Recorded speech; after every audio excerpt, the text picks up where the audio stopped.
Hey guys! Tonight we embark on a journey back to a time when the moonlight shimmered off golden sands and the world felt vast and mysterious. So, before you get comfortable, take a moment to like the video and subscribe, but only if you genuinely enjoy what I do here. And while you're at it, drop a comment below telling me which city you're tuning in from and what time it is over there. Now, dim the lights, maybe turn on a fan for that soft background hum, and let's ease into tonight's journey together. You arrive under starlight to discover a new settlement blooming by the Peacock River. The stars are impossibly bright, each pinprick of light reflecting on the gentle ripples of the water.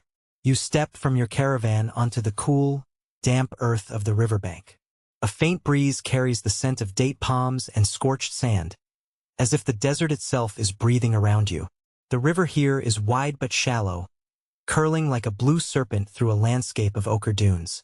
Your boots sink slightly into the moist soil, and you pause to take it all in.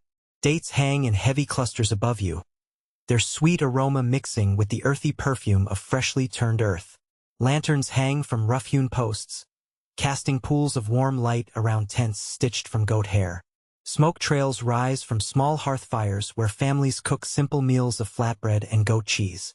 Laughter drifts across the water, soft and tentative, like the first greetings of neighbors meeting by chance. You step closer, and a young woman waves from a low wall of sun-baked clay bricks. "Welcome," she calls in a melodic tone. She tugs at your sleeve and guides you toward a gathering of villagers. You duck beneath a wooden lintel, leaving the star-studded sky for the flicker of torchlight. Eyes turn in your direction, curious, cautious, hopeful. You offer a shy nod, and they return smiles, relieved to see another soul arrived safely. Here, amid the palm groves and winding river, a fresh settlement is taking shape, one that will someday be known as Loulan. But tonight, it is nameless and new, its walls rising brick by brick, its canals yet to be fully carved. You are one of the first to witness its birth. Morning comes on silent wings. You awaken to the gentle coo of doves and the lilting song of an unseen bird perched in the palms. The sky is a pale wash of pink and violet, the dunes glowing like embers in the soft light. You stretch, brushing away grains of sand clinging to your cloak, and step outside your tent. Around you, neighbors are already stirring, children rubbing sleep from their eyes, men hefting shovels, women kneading dough for breakfast. The first order of business is carving canals to carry water from the Peacock River into the fields. You join a small crew, and together you heft wooden spades fashioned from acacia wood. Each swing of the blade cuts into the earth with a satisfying scrape. Water trickles in from a rudimentary trench you begin to deepen, and soon you're up to your knees in muddy water, feeling it seep into your sandals. It is cold against your skin, a bracing reminder that life here depends on each channel you carve. A local elder strides over, his robes rustling like dry reeds. He claps his hands and issues orders in a low but commanding voice. "Dig here," he says, pointing to a stretch of parched ground where the river bends. You move with purpose, imagining the green fields that will one day stretch behind you. A child tugs at your sleeve and offers you a piece of flatbread smeared with honey. You bite into the warm bread, feeling the sweetness spread across your tongue, and laugh as the honey drips onto your fingers. "Watch out for the mud," the child giggles. "It gets everywhere." By midday, the sun blazes overhead, turning the air into a shimmering haze. Sweat beads on your brow, and you wipe it away with the back of your hand. The labor is hard, but it feels good, honest work in a newborn town. You lean on your spade and watch as water spills into a newly dug channel, fanning out like a spider's web.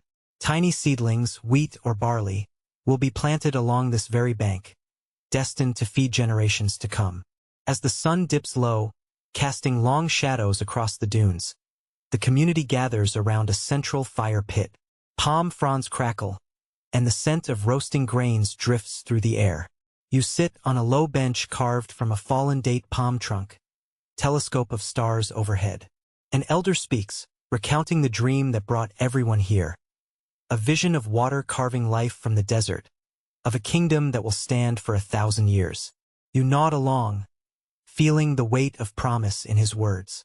Night deepens, and the sky becomes a tapestry of constellations you've never named. A gentle breeze stirs the tent flap, and you lie back, counting shooting stars as they arc across the heavens. Somewhere in the distance, a camel bell tinkles, and your eyes grow heavy. You drift off to sleep with images of canals winding like rivers of light, of brick walls rising against the dunes, and of a people determined to make an oasis in the heart of emptiness. Dawn returns, painting the world in golden hues. You emerge to find the settlement changed overnight. More tents have risen, more walls have been laid. Children play by the water's edge, splashing each other while women haul pitchers brimming with fresh river water. Men guide oxen pulling plows, turning the soil in anticipation of seeding. The buzz of activity feels both chaotic and harmonious. You wander through the site, greeting neighbors by name. A young couple shows you their new home, 2 modest rooms with clay floors, a small hearth, and a cozy nook for weaving mats. You step inside and admire the simple decor. Woven baskets, wooden bowls, and patterns etched into the walls by traveling artisans. It feels lived in already, as if it has existed centuries rather than hours. Mid-morning, a horn sounds from the far end of the settlement. You hurry over and find a group of scouts returning from a reconnaissance of nearby dunes. They unfurl a cloth map marked with charcoal lines. The river bends here, one scout explains, tracing a finger along a curved line. If we dig Channel A, we'll irrigate the northern fields without draining the main flow. You lean in, imagining the water dividing like silver ribbons. By noon, you're back to work carving trenches alongside others. Your arms ache, but your spirit is buoyed by purpose. With each shovelful of earth you move, you shape the destiny of this budding kingdom. The sun, though fierce, feels almost companionable when you remember why you came. To build something lasting in the midst of shifting sands. As afternoon stretches on, you pause to drink from a leather flask. The water is cool, sweet, and somehow tastes of promise. You look across the expanse of partially carved canals and see in your mind's eye a tapestry of green fields, date palms heavy with fruit, and clay walls dotted with watchtowers. It feels possible, almost inevitable. Late in the day, the elder gathers everyone at the riverbank. He speaks of ceremony and blessing, urging the community to honor the river that breathes life into the desert. You join hands in a rough circle, the palms of your companions warm against yours. The elder dips a clay bowl into the water and splashes droplets over each person's head. May the river flow true, he intones, and may our hearts remain steadfast. A hush falls, broken only by the gentle lapping of water against stone. Dinner is a communal affair. Flatbreads baked in a makeshift clay oven, stews of lentils and herbs, and skewers of tender goat meat roasted over open flame. You sit on the ground, cross-legged, sharing food and stories. Someone tells a joke about a camel that stole a trader's turban, prompting laughter that echoes against the dunes. You lean in close to hear whispered plans for the coming weeks. More trenches to dig, date palms to plant, and clay bricks to fire. As night falls once more, you wander back to your tent beneath the canopy of stars. The air is cool now, and you pull a light blanket across your shoulders. You close your eyes and let the day's images drift through your mind. The glint of water in the trenches, the glow of torchlight on fresh bricks, the hopeful faces of your new community. A soft gust rustles through the palms, carrying with it the sound of distant drums, perhaps a lullaby for the desert, or the rhythm of a people forging a home where none existed before.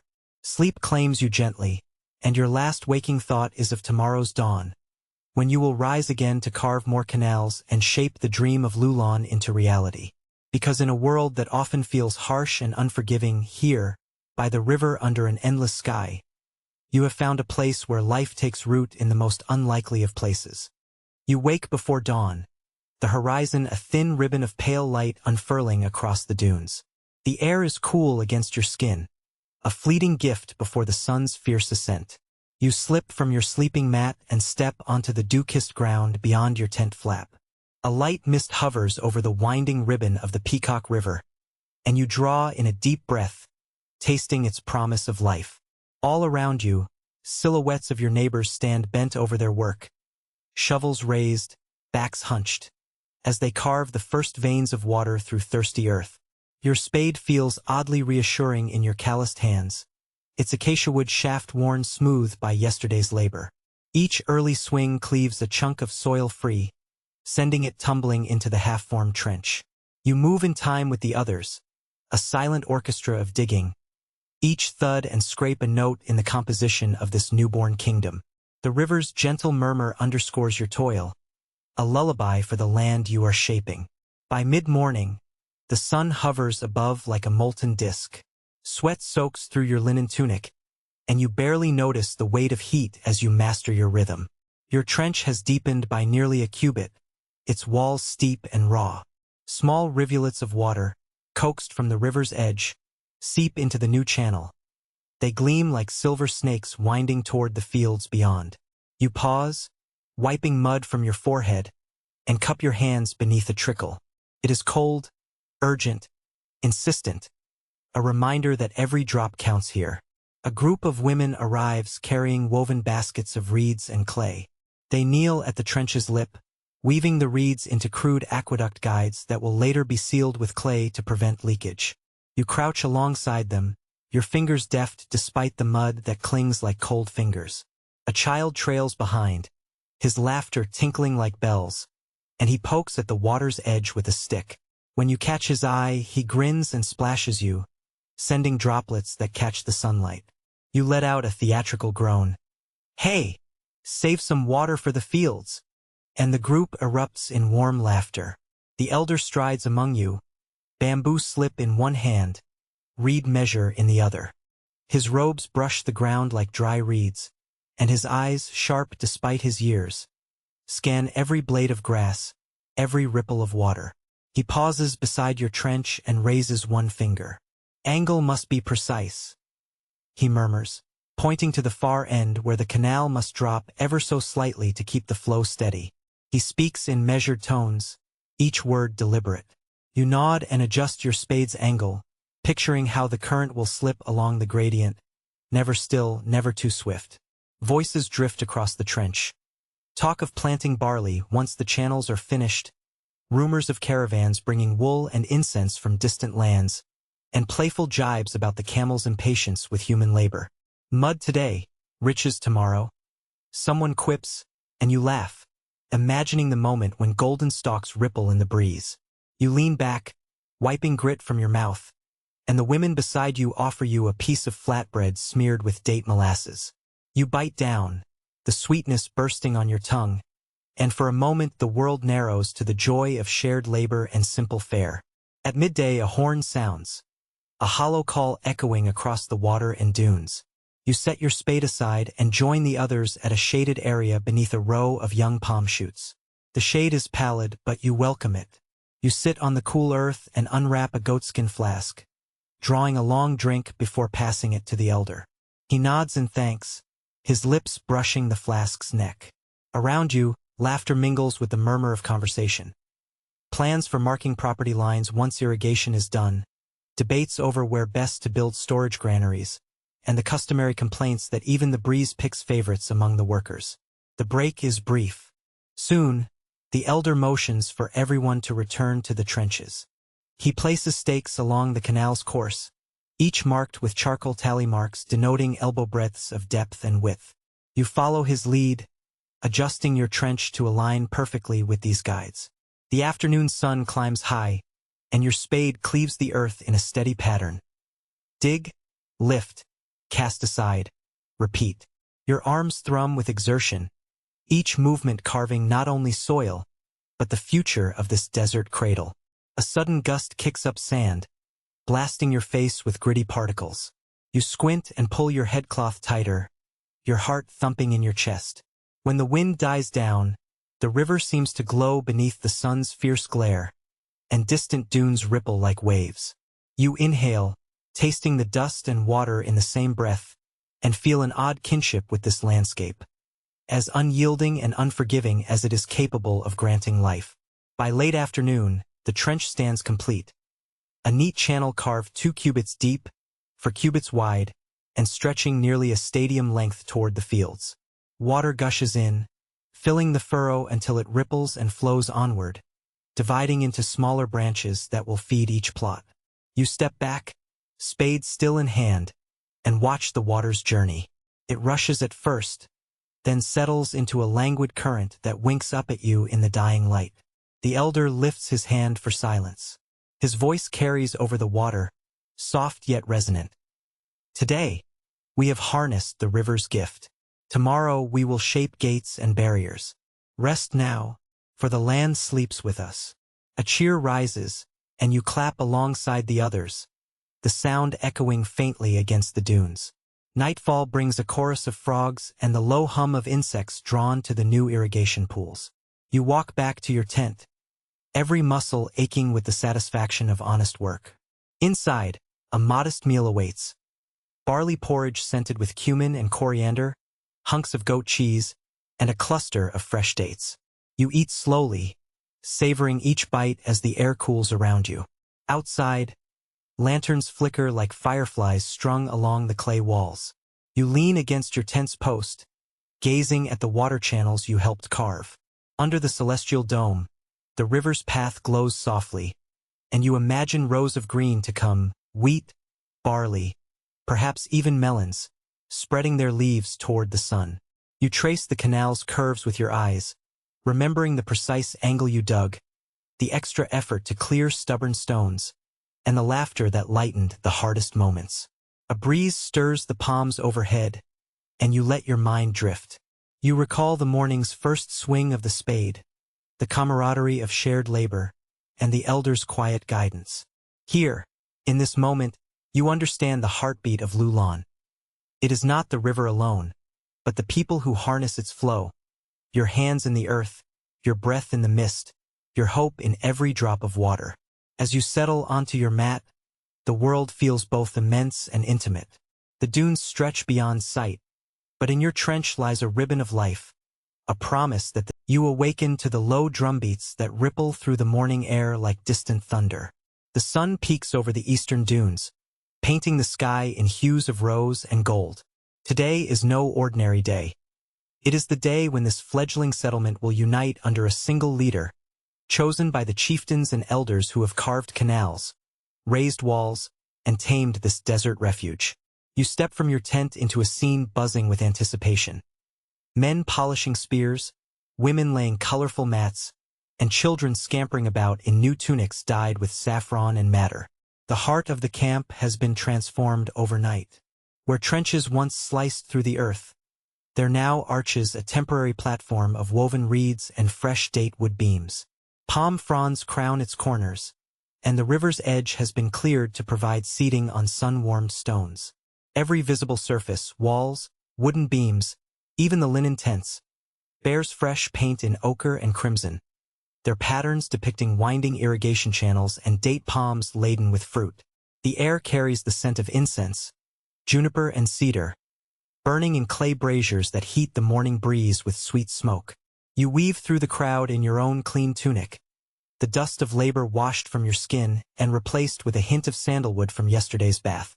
As you approach the platform, you find a place among the assembled clans. The river folk in blue sashes, the dune riders in braided leather, the canal builders in simple white wraps.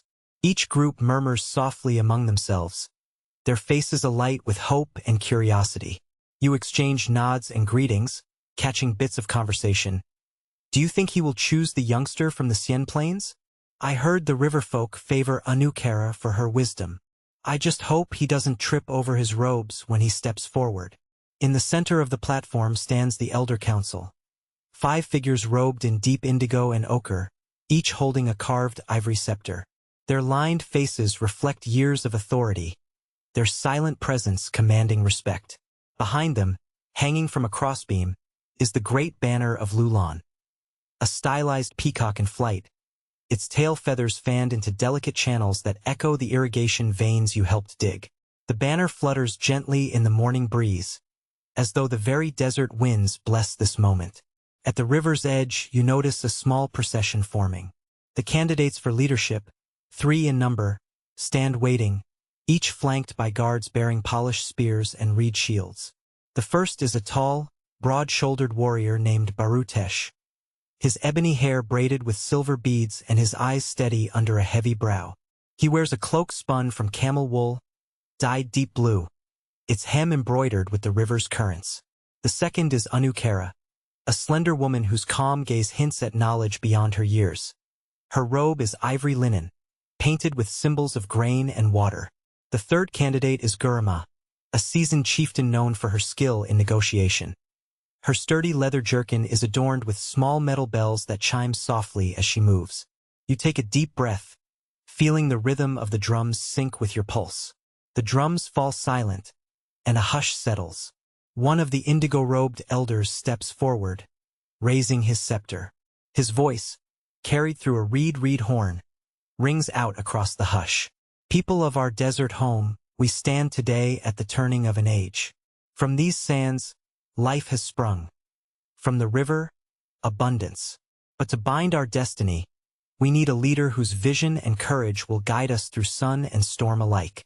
Before you stand three among our kind: Barutesh, who embodies strength and valor; Anukara, whose wisdom flows like water; and Guruma, who speaks true between tribes.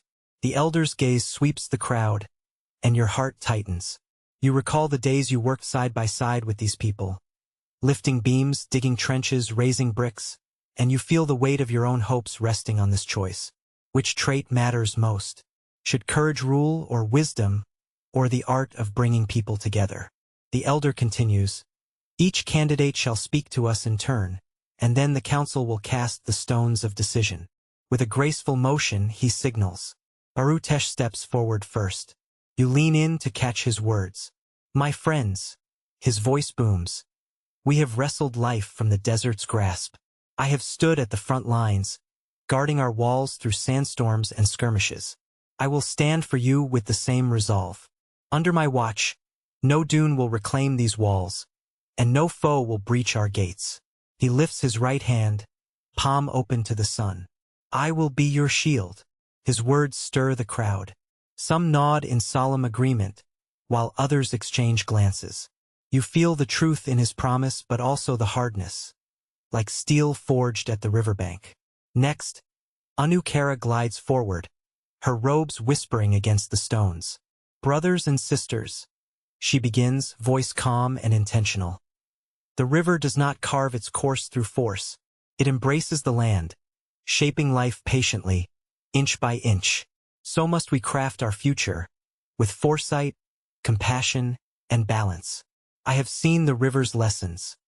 In drought, in flood, in delicate harmony. I will guide this settlement as the river guides the field, honoring every life that depends upon its flow. She lowers her gaze, and you sense her words carrying the weight of promise without coercion. A murmur of approval swells beneath her tone. You admire her conviction. Her vision feels fertile, like well-watered soil ready for seed. Finally, Guruma steps forward.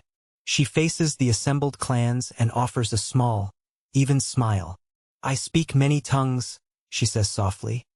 The language of the riverfolk, the customs of the dune riders, and the intricacies of the Han script that flows like ink over paper. We stand at a crossroads of many peoples and paths. I will weave our diverse voices into one song, ensuring trade, safety, and respect among neighbors near and far. I will be your voice. As she speaks, her bells tinkle softly, underscoring each promise. The crowd reacts with warmth. Some clap tentatively, others nod vigorously. You feel the pull of her words. Unity, connection, the promise of safety through cooperation. The elder raises his scepter again. Now, council and chieftains, cast the stones. You watch as hooded figures move to clay bowls filled with smooth river stones. Each stone bears a mark, dots, lines, or dashes, denoting each candidate.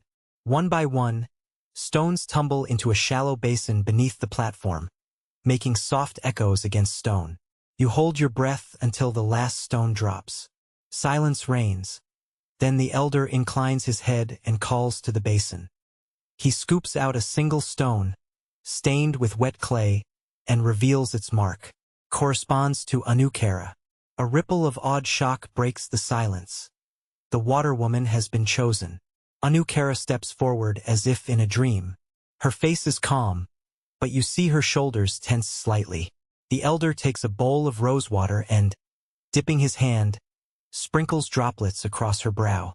By river and sand, he intones, "We anoint you leader of Loulan." The crowd raises a cheer that swells like a wave crashing on distant shores. You join in, your voice hoarse but joyous.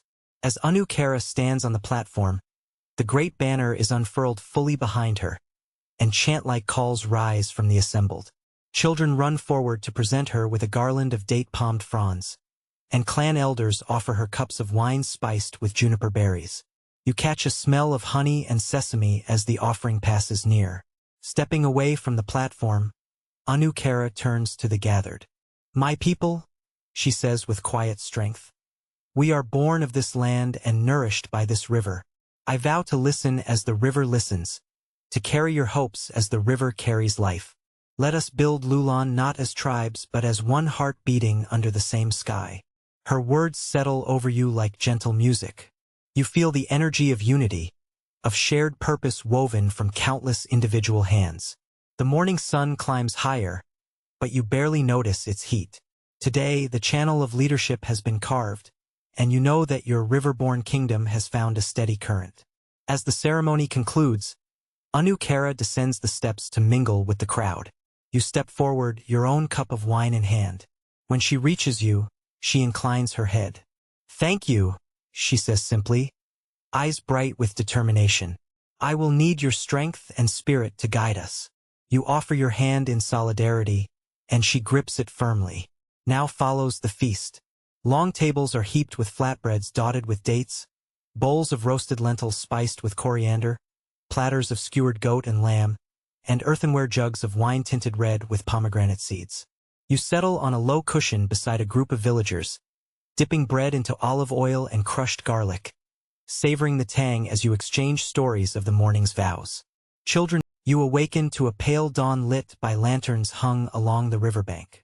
Today, emissaries from the Han Empire arrive bearing silk scrolls and exotic gifts, a sign that Loulan's reputation has rippled far beyond these sands.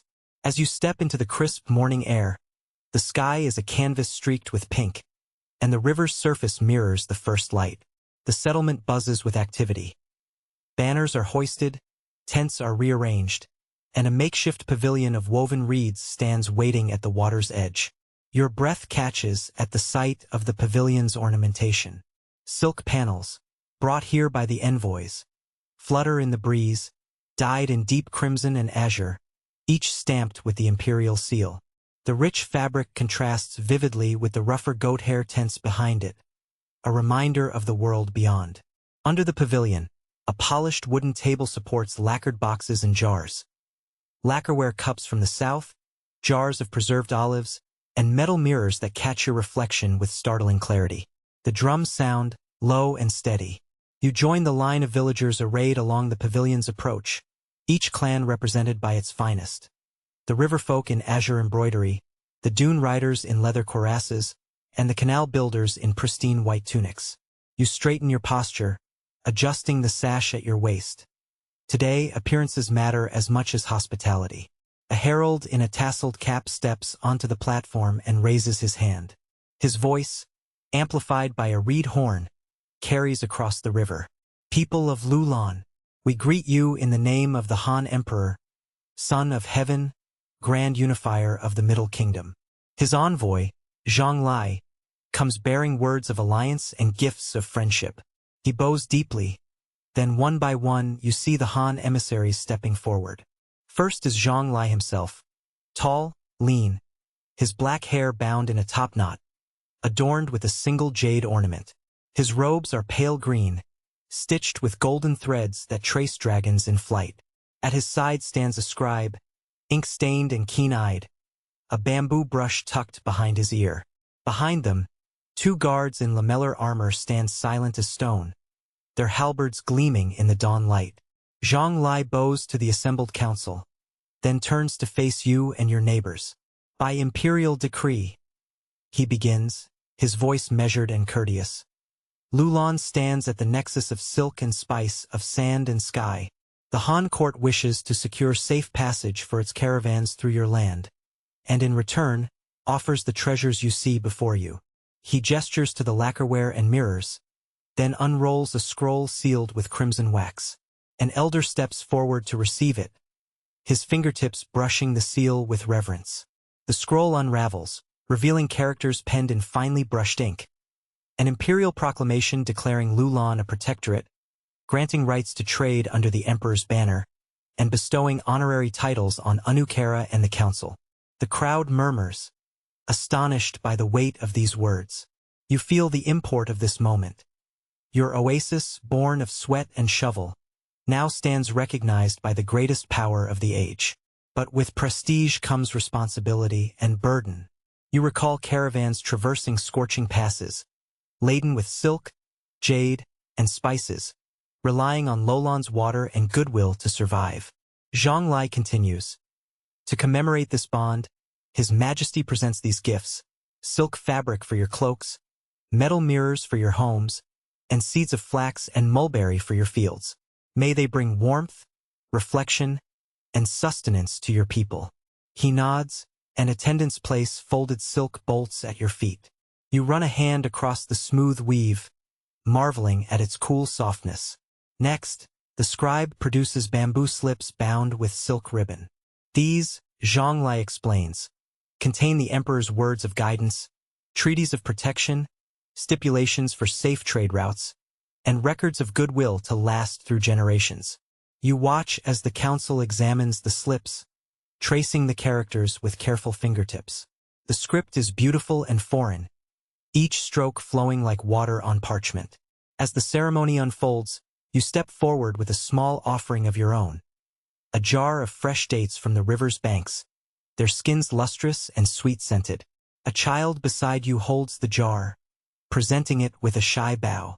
Xiongnu accepts your gift with courtesy, dipping a date into a bowl of honey before tasting it.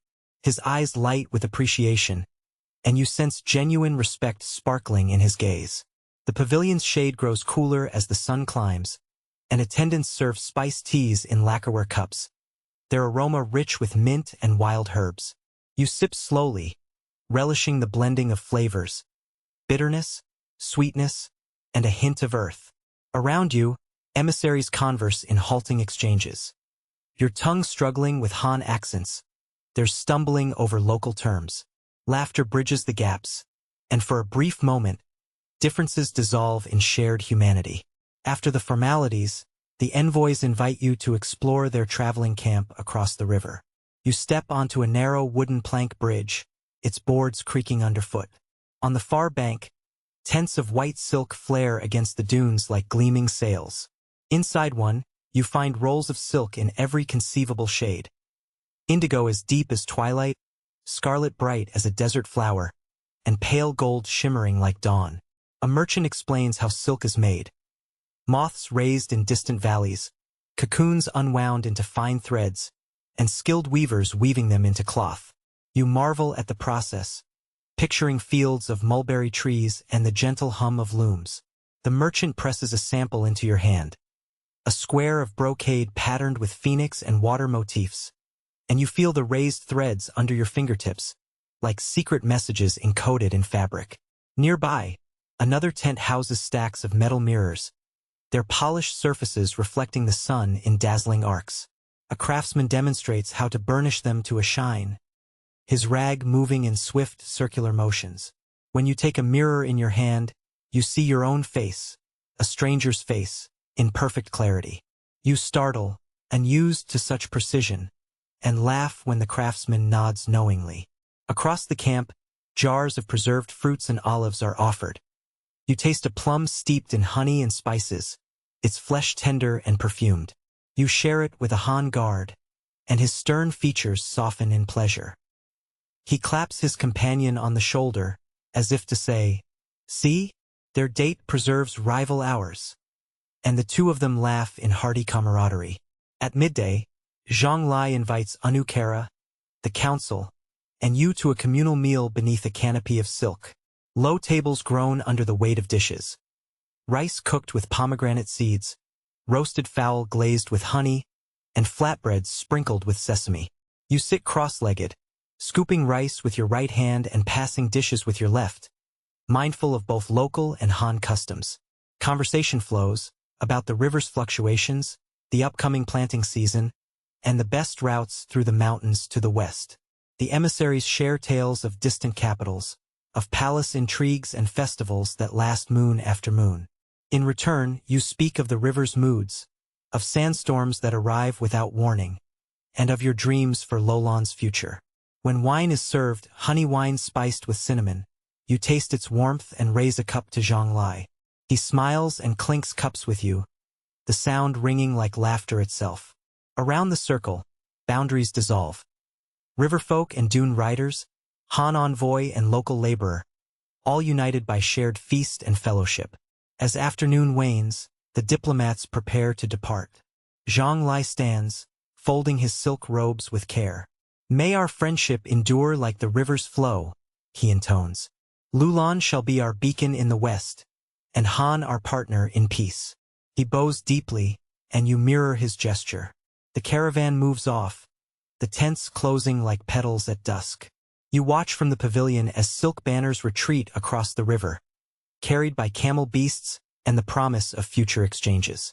The emptiness they leave is filled by possibility, of new goods, new ideas, and the steady beat of hoofs on desert sands.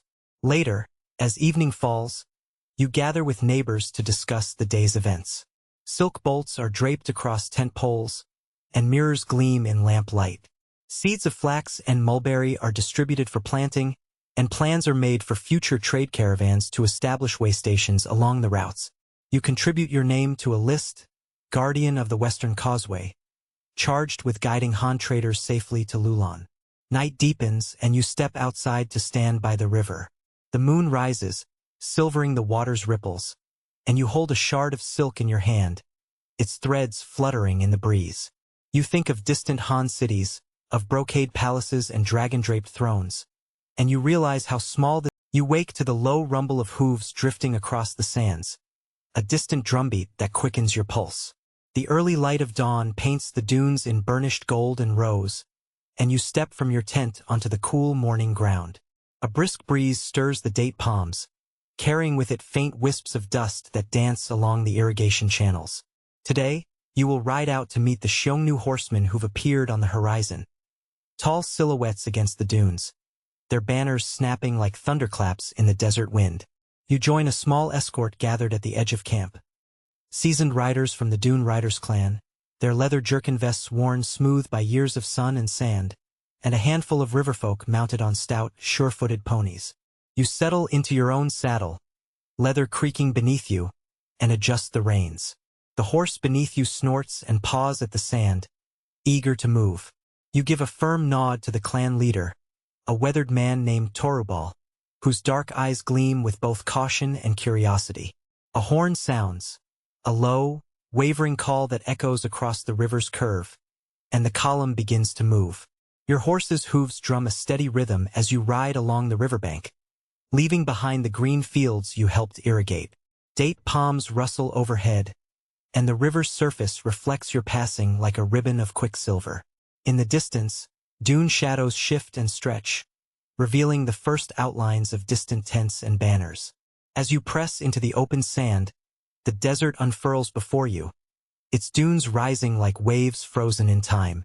Heat already shimmers along the ground, and you feel the sun's promise of fierce midday hours. You shade your eyes and spot movement. A circle of riders, some holding long wooden lances tipped with iron, others clutching composite bows strung taut with sinew. Their horses are lean and agile, their manes braided with leather cords. The riders wear fur-lined cloaks, wolf and fox pelts draped over shoulders, and conical hats edged with felt. You recognize their faces from distant rumors. Broad cheekbones, high-set eyes, and stern expressions honed by life on the open steppe. Torubal raises his hand in greeting, and your escort slows to a cautious halt. You find yourself at the front of your party, heart pounding as you lift a slender reed banner, Loulan's emblem painted in ochre and crimson. The Xiongnu leader steps forth on his horse, a tall, imposing figure draped in a bear fur mantle, a curved saber hanging at his side. He inclines his head in a gesture you've seen nobles use, though his eyes never leave yours. He speaks in a low voice, his words filtered through a reed tube interpreter positioned between you. People of the Oasis, he rumbles. We journey far to find water and pasture for our herds. We come as friends, but not without need. May we speak by river and tent. His tone is courteous, yet you sense the unyielding will beneath it. A reminder that water is life, and any who control it hold power. You return his bow and speak slowly, choosing your words carefully. We welcome you to the banks of the Peacock River. Here, water flows for all who respect its course. Let us speak openly, as neighbors should. Your tongue tastes of dust and nerves, but you steady yourself, aware that this moment carries weight for your settlement's future. The interpreter relays your words, and the Xiongnu leader nods. He signals his riders to dismount, and they circle your party, forming a rough semicircle. Horses shake sand from their coats, and you hear the clink of metal as riders unbuckle water flasks and pack saddlebags. A stack of dried meat, yak and horse, hangs from a wooden rack, and one rider offers you a piece, its flavor smoky and rich. You accept with a nod, biting into it as your escort watches in respectful silence. Under a hastily erected reed awning, both parties gather. You sit on low wooden stools, legs tucked beneath you, while your Xiongnu counterparts sit on stools of carved bone and wood. The damp desert air carries the scent of horse sweat, dried meat, and the faint tang of river water. You take a deep breath, letting the smells ground you. The Xiongnu leader speaks again, recounting his tribe's migration across the steppes in search of grazing lands. He gestures toward the south, where the mountains loom like jagged teeth, and the interpreter conveys his concern. Our horses thin, our cattle thirst, the passes are treacherous, and no stream endures. We come to ask for grazing rights along the river's edge and safe passage through your lands. Your mind flashes back to the barley fields you helped plant, fragile green shoots bristling against the sun. Granting grazing rights risks trampling young crops. Allowing passage without oversight could invite caravans of thieves or armed riders. Yet turning them away could invite hostility. You weigh these dangers as you taste the dried meat's smokiness. You reply carefully, "The river's edge is precious. Its banks feed our crops and our people.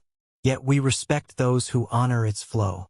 We can offer grazing on certain tracts beyond the Western Canal, where young barley will not reach.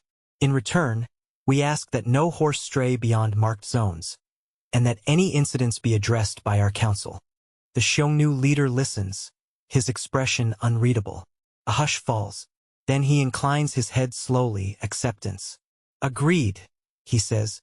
"Our horses will graze where you direct. We will not harm your fields. We seek partnership, not discord." He extends a hand, scarred and weathered, and you clasp it firmly. With the agreement sealed, attendants bring out leather wineskins filled with fermented mare's milk. You hesitantly raise your cup, your escort watching. You tip it back and feel the sour, buttery liquid slide down your throat. The Xiongnu riders cheer and slap each other on the back. You force a smile and nod, determined to match their enthusiasm. Next comes the bartering of gifts. The Xiongnu present braided horsehair reins, iron arrowheads forged in their mountain forges, and finely tanned hides.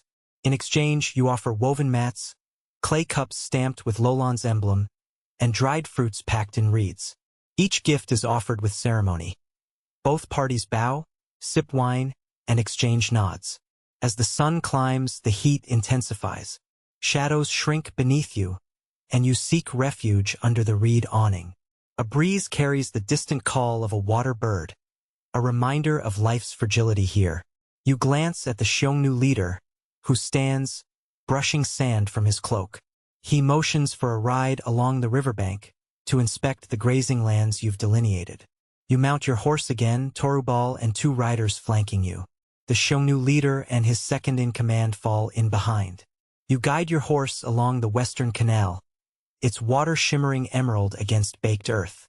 Date palms rustle overhead, and patches of young barley bend under the wind, their leaves a hopeful green.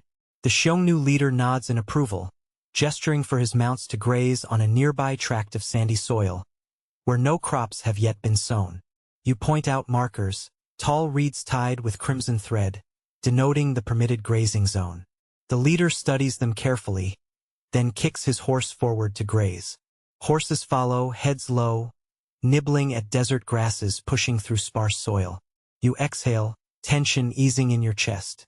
This delicate dance, granting enough to keep peace without jeopardizing survival, feels like walking a narrow ridge. After the inspection, you return to camp where cooks prepare a communal meal. A massive clay pot simmers with goat stew flavored with wild onions.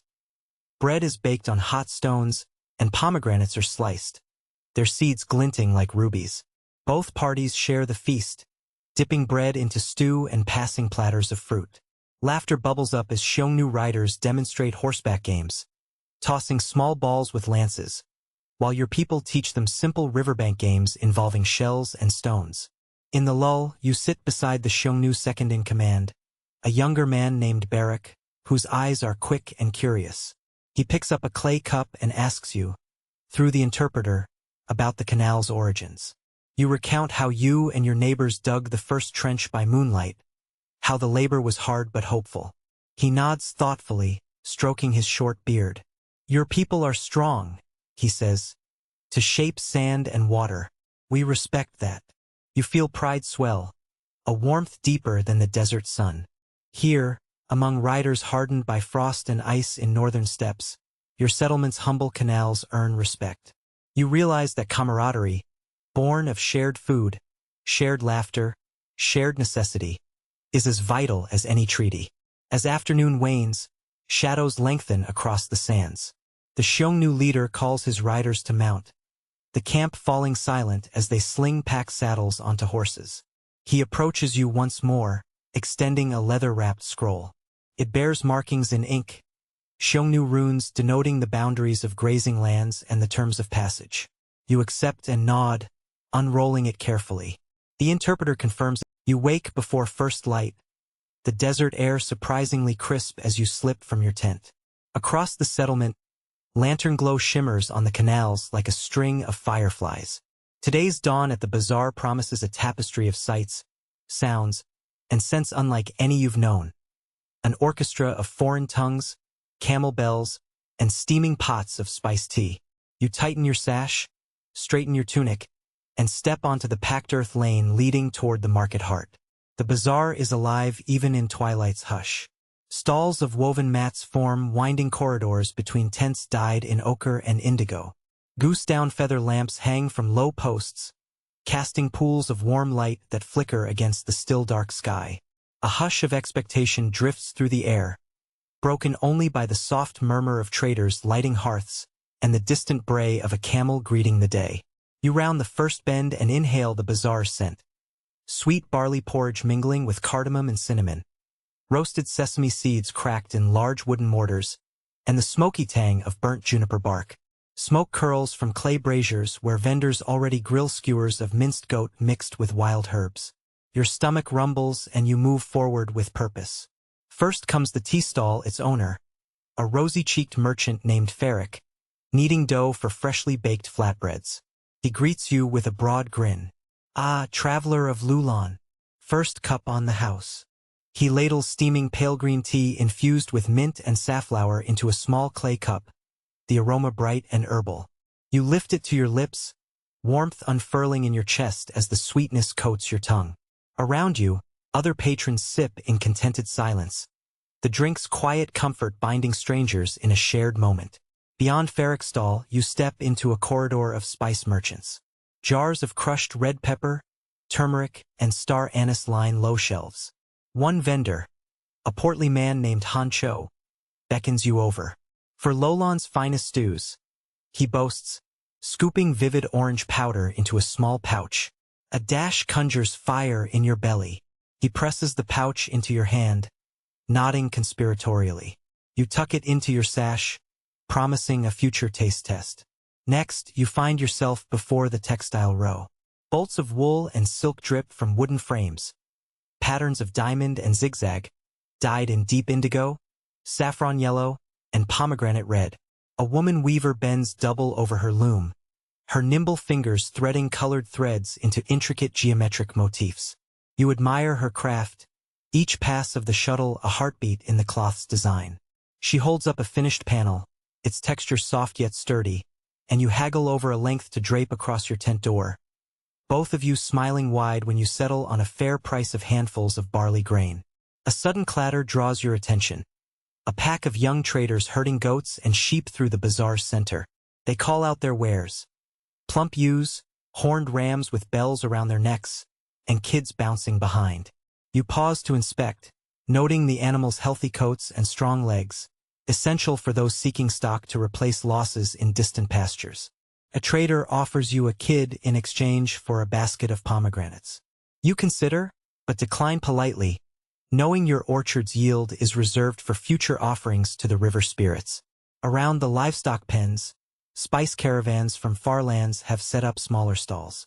Jars of frankincense from the south dome the air with resinous smoke. Shards of ambergris glint like pale gemstones. You taste a sliver of candied ginger brought by a foreign trader, its fiery bite offset by crystallized sugar. You offer him a handful of date slices in return, and he accepts with a nod that bridges worlds. Further on, you discover the metalworkers' enclave. Hammers ring on anvils as smiths shape bronze sickles and copper cooking pots. Sparks fly like fireflies in the dim light, and you step close enough to feel the heat radiating from the forge. A young smith, soot-smudged and grinning, shows you a newly crafted bronze mirror, its surface polished to a gleaming finish. You hold it and see your own face reflected back, framed by the loom of activity around you. The mirror feels heavy with promise of clarity, both of sight and spirit, so you add 2 copper ingots to the smith's scale and claim the mirror as your own. At the bazaar's heart stands the Spice Steam Pavilion, its roof woven from reeds soaked in river mud, its pillars carved with irrigation motifs. Here, merchants from distant states, Sogdian, Parthian, even rumors of Kushan travelers, have set up shop. Their tents bear emblems of far-off cities. Their goods speak of riverine trade routes and mountain passes. A Sogdian merchant named Zonduin showcases fine glassware. Bottles tinted cobalt blue, vials shaped like lotus buds, and delicate cups meant for sweetened wine. You marvel at the craftsmanship, knowing such wares will fetch high praise and higher prices back home. The morning sun now peeks over the dunes, steaming the bazaar into full life. Camel bells jingle as new caravans arrive, their camels laden with saffron sacks and pomegranate crates. You pause by a caravan banner emblazoned with a griffin, its riders wearing fur-trimmed cloaks. One offers you a taste of dried apricots preserved in honey.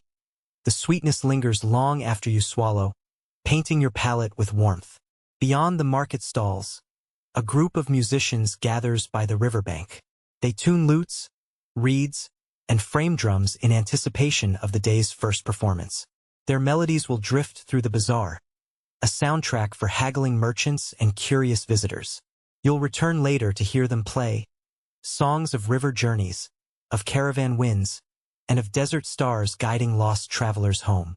For now, you find a spot on a low stone bench beside the main canal, chest still warm from the earlier tea. You unpack your purchases: bronze mirror, woven textile, pouch of fiery spice, and a small bar of unrefined salt traded from traders following the northern pass. Each item glimmers with stories of earth, fire, water, and wind, and you arrange them carefully, savoring the diversity of this marketplace. As the bazaar reaches its crescendo, the sun fully risen, voices ascending in bartering harmonies, you feel connected to a wider world. Here, at the crossroads of empires and tribes, Loulan breathes life into every grain of barley, every drop of river water, and every traded good. You breathe deeply, letting the bazaar's rhythm settle into your bones. A pulse of commerce, culture, and community flowing as inevitably as the water you helped channel. Soon, the heat will become fierce, and the market's pace will slow as merchants seek shade. You plan to return to the canals for afternoon duties, repairing reed guides, testing water flow, and perhaps sharing a cool bowl of porridge with the canal builders. But for this moment, you linger, savoring the dawn's bounty. The swirl of colors, the tang of spices, and the promise that comes when the world's many threads weave together in one vibrant tapestry. You rise from the bench, gathering your belongings and your thoughts. The bazaar's energy hums in your veins, and you feel ready to rejoin Loulan's daily toil. Armed with new tools, new flavors, and new stories to share. As you step toward the exit, a camel driver tips his hat and calls out, "Safe travels, friend of Loulan." You lift your hand and wave, the sun catching the bronze mirror at your side in a brief flash of light. You awaken to the scent of burning resin drifting on the morning breeze. A gentle reminder that today is reserved for the sacred ritual of incense and offerings. The sky above Loulan's rooftops glow pale with dawn, and you slip from your resting mat with purpose. Your fingers brush the rough fabric of your tunic as you step outside, soundlessly closing the flap behind you. The air is cool and carries a faint whisper of cedar and frankincense, a fragrance that seems woven into the very soul of the settlement. Before you lies the temple courtyard, its stone-paved floor swept clean overnight by dedicated attendants. Palm thatch roofs rise on wooden pillars carved with river motifs. Each pillar's grain tells a story of water flowing through desert earth. In the center stands the altar, a broad slab of smooth limestone echoing a river stone worn round by centuries of current. Upon it rests a shallow bronze bowl, half filled with ash from yesterday's offerings. You pause at its edge, noting how the ash's surface is etched with footprints from early crawling children, tiny reminders of life's inevitable march. You step forward, sandals whispering against the stone. Two temple priests, robed in simple white linen with ochre sashes, stand beside the altar. Their heads are shaved, and their expressions are calm, as if the river's gentle murmur lives within their chests. They bow to you in unison, a gesture of welcome and acknowledgement of your part in today's rite. You return the bow, inhaling deeply as a brass censer, suspended by 3 finely linked chains, sways between them. Thin spirals of blue-gray smoke curl upward, hovering like spirits hesitant to depart. The head priest, a woman named Sherika whose eyes gleam with quiet authority, steps forward. "Friend of Loulan," she intones, voice low and resonant. "We are honored by your presence. Will you join us in this morning's offering to the river goddess?" She gestures to a woven basket at her feet, brimming with palm fronds, date clusters, dried grains, and small clay lamps filled with oil. You nod and kneel on the cool stones, folding your legs beneath you. Sherika hands you a frond woven of palm leaves, its intricate braids symbolizing the river's branching canals. You hold it carefully, marveling at how the sun's first rays catch each twist and cast shadows across the courtyard. The assistant priest, a younger man whose laughter you heard last night, steps forward with a small clay lamp. He tilts its spout toward you and lights the wick with a section of burning juniper wood. The tiny flame dances, casting a golden glow on your fingers. "Place the frond and lamp upon the altar," Sherika instructs. You do so, laying the frond flat and setting the lamp just above it. The other priest brings forward handfuls of resin, frankincense tears imported from southern trade routes and local juniper chips carved by Loulan's artisans. With a carved bronze ladle, Sherika scoops a small heap of ash from the bowl and arranges it before you. She then sprinkles frankincense over the ashes and hands you a handful of juniper chips. "Cast them into the flame," she says, and you do so. As the resin ignites, it hisses softly, sending tendrils of fragrant smoke skyward. You close your eyes, letting the scent wash over you. Balsamic sweetness, resinous pine, and a hint of spice. Each breath feels like breathing in the desert's memory, the promise of rain-drenched dunes and distant forests. A soft chant rises from the priests, syllables in Loulan's ancient tongue, praising the river for its life-giving flow and beseeching continued favor. The courtyard seems to hold its breath, the only movement the curling smoke and the timid dance of oil lamps. You join the chant as best you can, your voice merging with theirs in a ritual older than any brick in the settlement. When the chant ends, Sherika bows her head. "May the river's spirit dwell among us," she whispers. You echo her words, feeling them settle in your chest like cool water. After a moment of silent reflection, you stand and step back as the priests arrange the altar offerings. Date cluster wreaths are tied to the pillars, and small bowls of freshly cooked barley porridge are placed at the altar's corners. You watch as village elders approach in turn, each kneeling to present their own gifts. A clay jug of milk, a woven basket of figs, a band of children carrying ceramic bowls of honey. Each offering is placed beside yours, creating a mosaic of sustenance and gratitude. The crowd that gathers is warm and respectful. Men in leather cuirasses, women in linen robes, children with faces still streaked by sleep. Each steps forward, bows, and places their offering. You notice a young woman slip grief into her gift. A single pomegranate in a cracked clay bowl, its red seeds glistening like tears, perhaps an offering for a lost child or beloved neighbor. The simplicity of her act brings a lump to your throat. As the morning unfolds, Sherika beckons you to join a procession beyond the altar. You fall into line behind her and the assistant priest, stepping onto a narrow stone walkway that leads to the riverbank. The air here is cooler, and reeds whisper at the water's edge. The procession moves as if in slow motion, each footstep measured, each breath aligned. At the bank, bowls of offerings, bread, fruit, sprigs of vervain and juniper, are lifted and released onto the river's surface. They drift away, carried by the current. Round loaves bobbing, fruit skins gleaming, and fragrant herbs swirling in tiny eddies. You lean forward and gently touch the water, feeling its cold pulse against your fingers. It slips away instantly, carrying with it the gratitude of your community. Behind you, the priests intone blessings, voices weaving into the morning air like the ribbons on the fronds. The sight of so many small offerings afloat, drifting toward the horizon, moves you deeply, a testament to communal faith and the river's endless generosity. The procession returns to the courtyard, and Sherika invites you to share a meal of barley porridge sweetened with honey and spiced with crushed coriander seeds. You sit on a low wooden bench, scooping warm porridge with a folded palm leaf. Each bite is creamy and sweet, soothing the throat and warming the spirit. Children drift by to taste, giggling when porridge dribbles at their chins. You laugh too, offering them sips from your own spoon. As you eat, Sherika tells you the story of how the temple first rose. A dream shared among early settlers, of a shrine carved from river stone to honor the goddess of water. She describes how the first priests gathered driftwood to burn, how they dug the initial ash bowl from a torrent's pebble bed, and how they prophesied that as long as incense burned here, Loulan would endure. You listen raptly, images of distant ancestors flickering like candlelight in your mind. By midday, the heat begins to press upon the courtyard. Merchants set up shaded stalls at the temple's edge, selling fragrant oils, carved incense burners, and clusters of sandalwood sticks tied with crimson cord. You wander among them, selecting a small bronze burner etched with a river goddess motif. You tuck it into your belt, promising to light incense in your own humble house tonight, a private echo of the morning's grand ritual.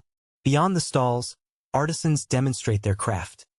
Young girls weave delicate reed mats for altar floors, while others grind frankincense into powder using rough stone mortars.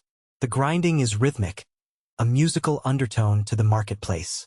You pause to help one girl lift a heavy stone, smiling as she teases you for being stronger than you look. Her laughter, light and carefree, blends with the incense smoke to create a moment of pure joy. As the sun reaches its zenith, the priests invite you back to the altar to offer a final prayer. You kneel once more, closing your eyes and folding your hands. You speak words from your heart, gratitude for the river's flow, for the fields that feed your people, and for the unity that sustains the settlement.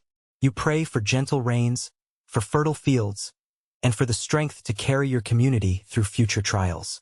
When you rise, Sherika presses a small clay token into your hand, an offering of protection, shaped like a reed leaf and inscribed with the river's name. You tuck it into your sash, feeling its weight as a promise. The ritual concludes with music. A lone priest plays a wooden flute carved with fish scale patterns, its melody haunting and pure. Another joins on a small drum, steadying the rhythm. You stand in a circle with your neighbors, hands joined, swaying gently as the music ripples through the courtyard. The fragrance of incense and oil lingers, a veil that binds you all. When the final notes fade, you step away, the courtyard now quiet save for the distant lap of water and the soft sigh of palm fronds. You pause at the altar, studying the array of offerings. Fruit, porridge, lamps, and woven fronds, a testament to your people's hope and reverence. The ashes from the morning's incense smear faintly across the stone, as if the air itself had been caught and held. You exit through the temple gates, the midday sun greeting you with warmth. You wake to a sky brushed with violet and gold, the first shafts of dawn brightening mudbrick walls and palm fronds alike. Today is a day of celebration, of harvest, of community, of life carved from desert sands. You step out of your tent into a flurry of activity. Neighbors carrying earthenware bowls of grain, children stringing lanterns, and elders arranging low tables heaped with food. The air smells of fresh bread, roasting meats, and the faintest hint of desert jasmine carried on a warm breeze. You weave through the bustling camp toward the central plaza, where a long platform of palmwood planks has been laid among date palms. Torches stand planted in the sand at regular intervals, their holders carved with motifs of reeds and rivers. Men and women work side by side arranging mats in concentric circles around the platform, seating for dozens that will grow as the sun climbs. You pause to admire the care. Each mat is woven of dyed reeds in patterns echoing the irrigation channels, crimson and ochre lines weaving inland like branching tributaries. Nearby, children chase each other in circles, giggling as they weave between adults carrying baskets of fruit. A boy trips over a stray clay lamp, and you catch him before he falls, offering a gentle joke. Careful, these lamps aren't for racing. You tease, dusting sand from his tunic. He grins sheepishly, and you ruffle his hair before sending him back to untangle lantern cords. You turn your attention to the kitchens, where smoke rises from large hearths shaded by weavers' mats. 3 women tend to pots the size of small cauldrons, one stirring lentil stew spiced with coriander and cumin, another tending to spit-roasted legs of goat, and a third lifting fresh flatbreads from a clay oven heated by date palm fronds. The cooks pause to smile at you. You bow in thanks before stepping closer to help ladle stew into shallow wooden bowls. As you pour, you overhear talk of tonight's feast. Songs to be sung under torchlight, dances to honor the river goddess, and a friendly contest of storytelling judged by the elders. You feel a flutter of excitement. At night, stories come alive under flickering flames, and laughter echoes against mud-brick walls until the moon dips low. By midday, the preparations are nearly complete. Low tables are laden. Bowls of sweetened porridge dotted with pomegranate arils, platters of goat kebabs glistening with honey glaze, mounds of rice boiled with saffron and sprinkled with crushed pistachios, and baskets of dates so ripe they nearly burst their skins. You step back to take it all in, feeling the swell of pride at the community you have built. Children, now refreshed from midday rest, return weaving clay lamps into handheld lanterns. They press them into your arms with solemn pride. For the path, they explain. You tuck each lantern into a woven basket, mindful of their trust. The elders beckon you closer to hang the first lantern upon a palm post, the official signal that night draws near. As the sun slides west, you slip away to the irrigation canals and gather fresh water in gourds dyed with reeds and ochre. The gourds are passed from neighbor to neighbor, until every table has a jug. The river's cool gift will quench the thirst of both young and old, camel-mounted travelers and local farmers alike. You return to the plaza just as the sun touches the horizon, igniting the sky in apricot and rose. Torches are lit one by one. A child hands a flaming reed to you, and you kindle the first torch, its flame leaping to life. You pass the fire along a living chain, each person touching flame to torch until the plaza is encircled in a ring of dancing light. The lanterns strung between palms glow like suspended stars, and the scent of roasting meat and spiced stew rises in a heady perfume. You settle onto your mat, the heat of the torchlit pillars warm against your back. A hush falls as the eldest storyteller, a woman named Marekka, stands on the central platform. Her hair is silvered, her robe a tapestry of river motifs, and her voice carries like slow water. She begins with a deep breath. Tonight, we tell the tale of Loulan's greatest journey, how water found its home in these sands. Her words flow in soft cadences as she recounts the earliest days. The first shafts of light that woke the dunes, the carving of canals by moonlight, and the first harvest that fed hungry neighbors. You listen, rapt, as she weaves humor into her tale. The time a donkey drank more water than the entire riverfolk clan, or when migrating birds mistook the mud walls for distant cliffs. Laughter bubbles around you, warm and communal, easing tension and drawing strangers closer. When Mareka pauses, another storyteller, a young man named Loulan, steps forward. He tells of a lesser-known legend, the river spirit who once walked among mortals as a merchant, teaching them to gauge water's speed by dropping pebbles and to measure faith by inches of canal dug. His gestures are grand, his voice animated, and children lean forward as if they can almost see the spirit's robes glinting in the sun. Between tales, musicians take their places behind the platform. A harpist plucks slow, rippling notes, a reed player breathes haunting melody, and a frame drum keeps time like a heartbeat. You close your eyes, feeling the music's pulse blend with the crackle of torch flames and the distant susurrus of water in the canals. Soon, it is time for the communal feast. You rise, joining a line of neighbors carrying bowls and platters to the tables. You place a bowl of lentil stew before Mareka and offer her a loaf of flatbread. She nods her thanks and smiles. You feel the warmth of gratitude as you return to your own mat, where a serving of saffron rice waits, its golden grains like sunlit sparks. You sit cross-legged and begin to eat, savoring each mouthful. The stew is fragrant and hearty, the meat tender and sweet with honey glaze. Pomegranate seeds pop between your teeth, their tartness like laughter on your tongue. You sip cool water from your gourd, the river's gift refreshing and pure. Conversations ripple across the plaza.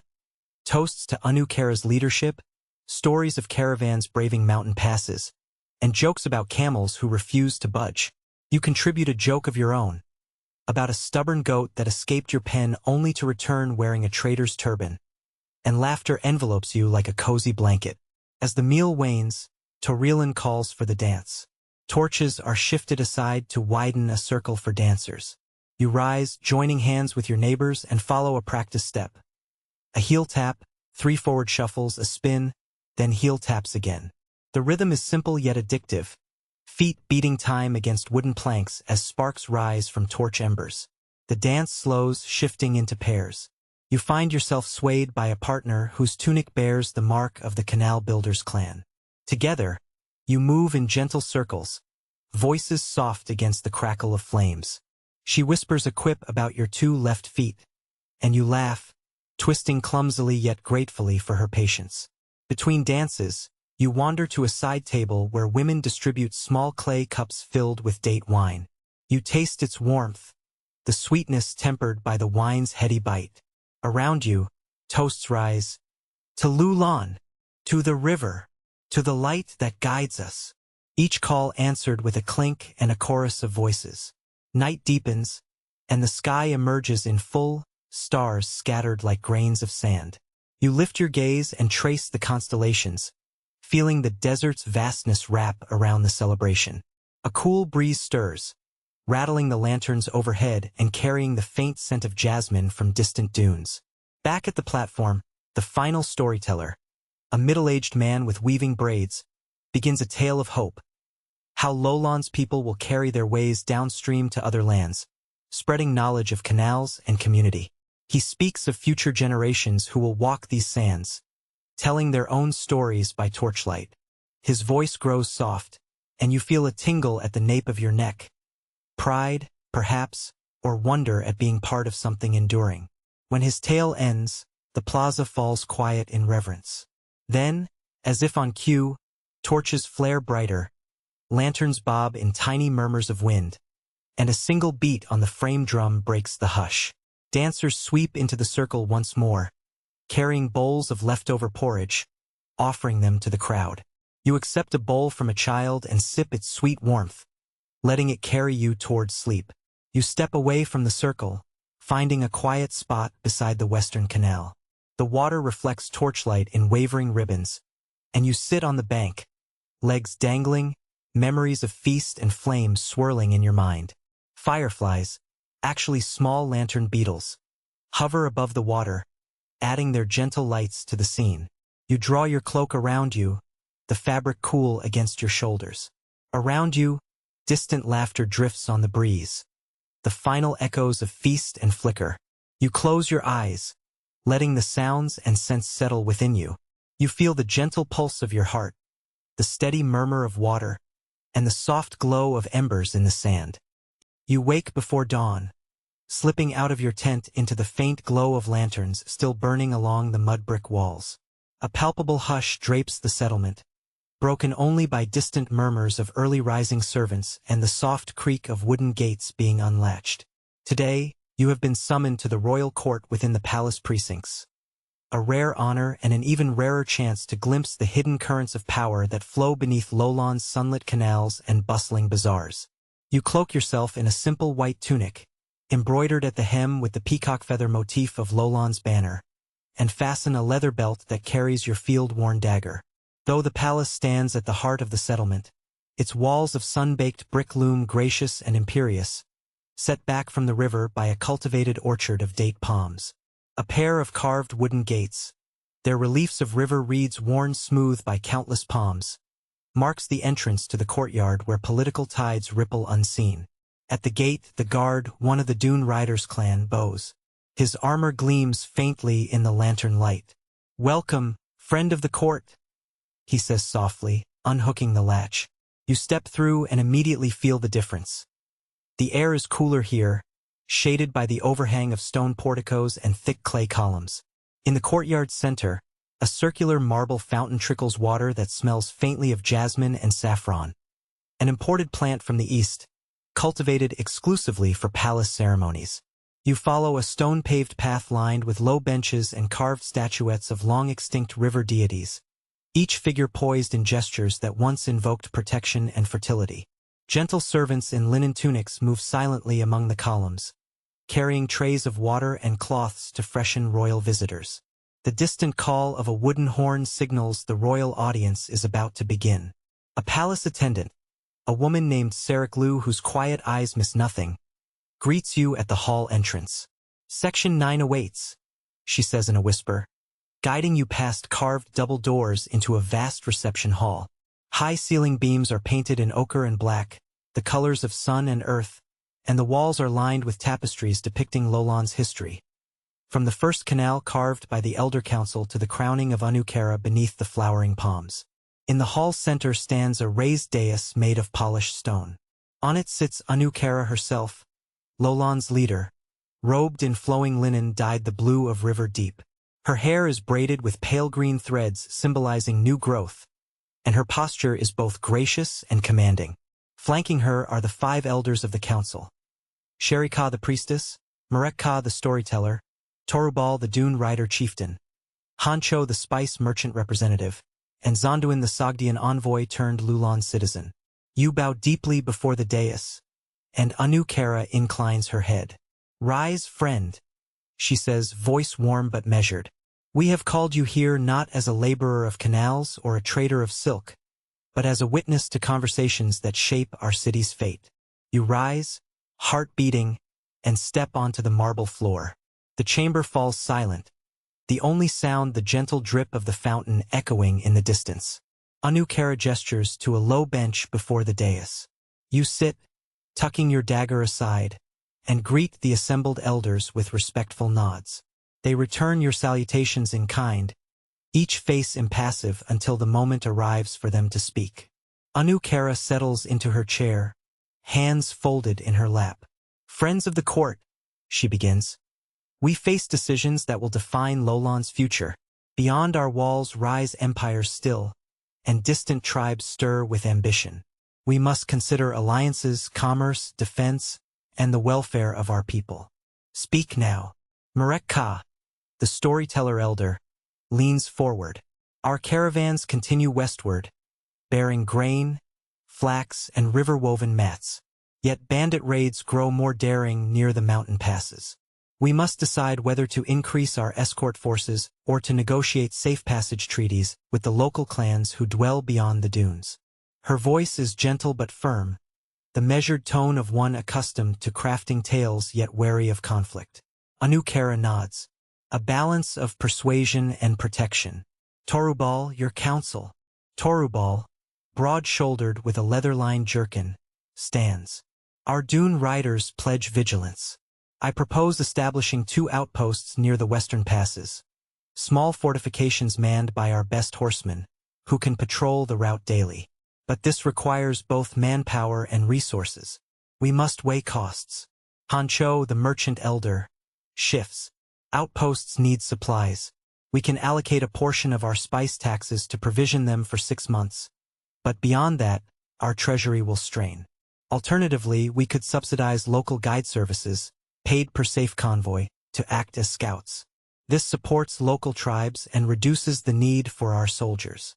Anu Kara steeples her fingers, considering. Supporting locals could foster goodwill, but it risks empowering those who might later demand greater tribute. Zonduin, the Sogdian-turned citizen, strokes his beard. Diplomacy must be backed by strength. However, combining both methods, limited military presence and local partnerships, could work. Half the escort funded by spice taxes, half negotiated with local clan leaders. Spreads risk. The chamber falls into thoughtful silence.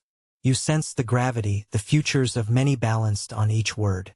Before the quiet lengths too long, Anukara turns to you. We value your perspective.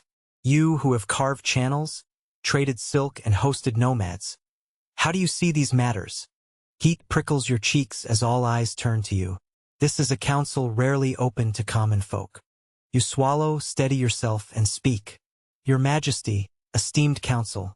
You begin, voice echoing in the high hall. I have seen passage granted to Xiongnu, Han, and local herders when the river's gift was shared fairly. Our security grew from trust, not walls alone.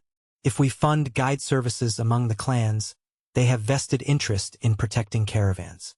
Simultaneously, small outposts, more like way stations, could support our guards and provide refuge in emergencies. Let the guides lead safe routes, and let our riders back them up when danger looms. This layered approach could guard our trade without overextending our resources. You meet the elder's eyes. Torubal nods subtly. Hancho strokes his chin in approval. Anukara inclines her head, lips curving. Your wisdom honors us, she says. She lifts a bronze flask from a side table and pours water into a shallow cup, which she extends to you. Drink, and join in this covenant. You drink, and as the water's coolness fills your mouth, you feel sealed into the council's purpose. Then Anukara rises, her movement graceful yet unyielding. Let it be written, she proclaims, that Loulan shall establish 2 way stations at key passes to the west, to be manned by riverfolk and dune riders. Simultaneously, guide services funded by our spice revenues shall be contracted among the IXI clan to shepherd caravans. In return, they are bound to protect our merchants and report threats. She pauses and turns to the assembled elders. One by one, each elder places a hand upon the carved armrest of her marble dais, a symbolic oath. Finally, she steps down and turns to you. As witness, she says, extending her hand, your insight has helped chart our path. You bow and clasp her hand. Beneath your touch, the smooth linen and braided hair remind you of the river's calm surface and the promise it carries. The council is not yet over. Anukara invites further matters. A petition from the riverfolk to allocate water quotas for new fields. A proposal from Merekka to commission a palace mural depicting the court's decisions. And a request from Seriklu to recruit more scribes for record-keeping. One by one, each matter is discussed, weighed, and resolved through debate and compromise. By midday, the council adjourns. You step back through the carved doors into the light of Loulan's courtyard, feeling both humble and uplifted. Servants bring cool water and scented cloths to freshen your forehead, and you accept gratefully, savoring the lingering scent of jasmine. Outside, the palace gardens beckon, a secluded grove lined with mulberry trees and flowering oleander. You wander among dappled shadows, reflecting on the morning's council. The river's murmur drifts on the breeze, echoing Anu Kara's steady voice and your own words within the marble hall.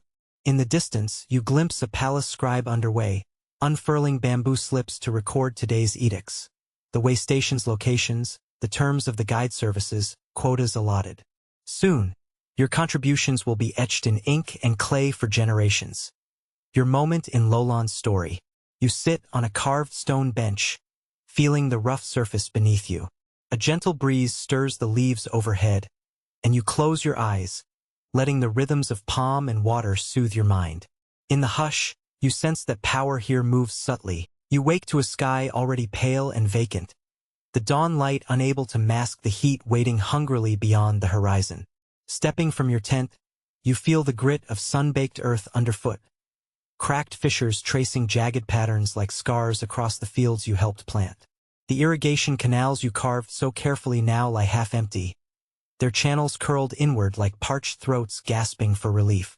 A harsh, pitiless breeze stirs the air, carrying dust motes that swirl around your ankles and cling to your skin. You cross the main causeway toward the western fields, once a patchwork of emerald shoots waving gently in the breeze. Today you see only brittle stalks of barley, bleached gold by relentless sun, their thin leaves curling inward toward thirsty cores.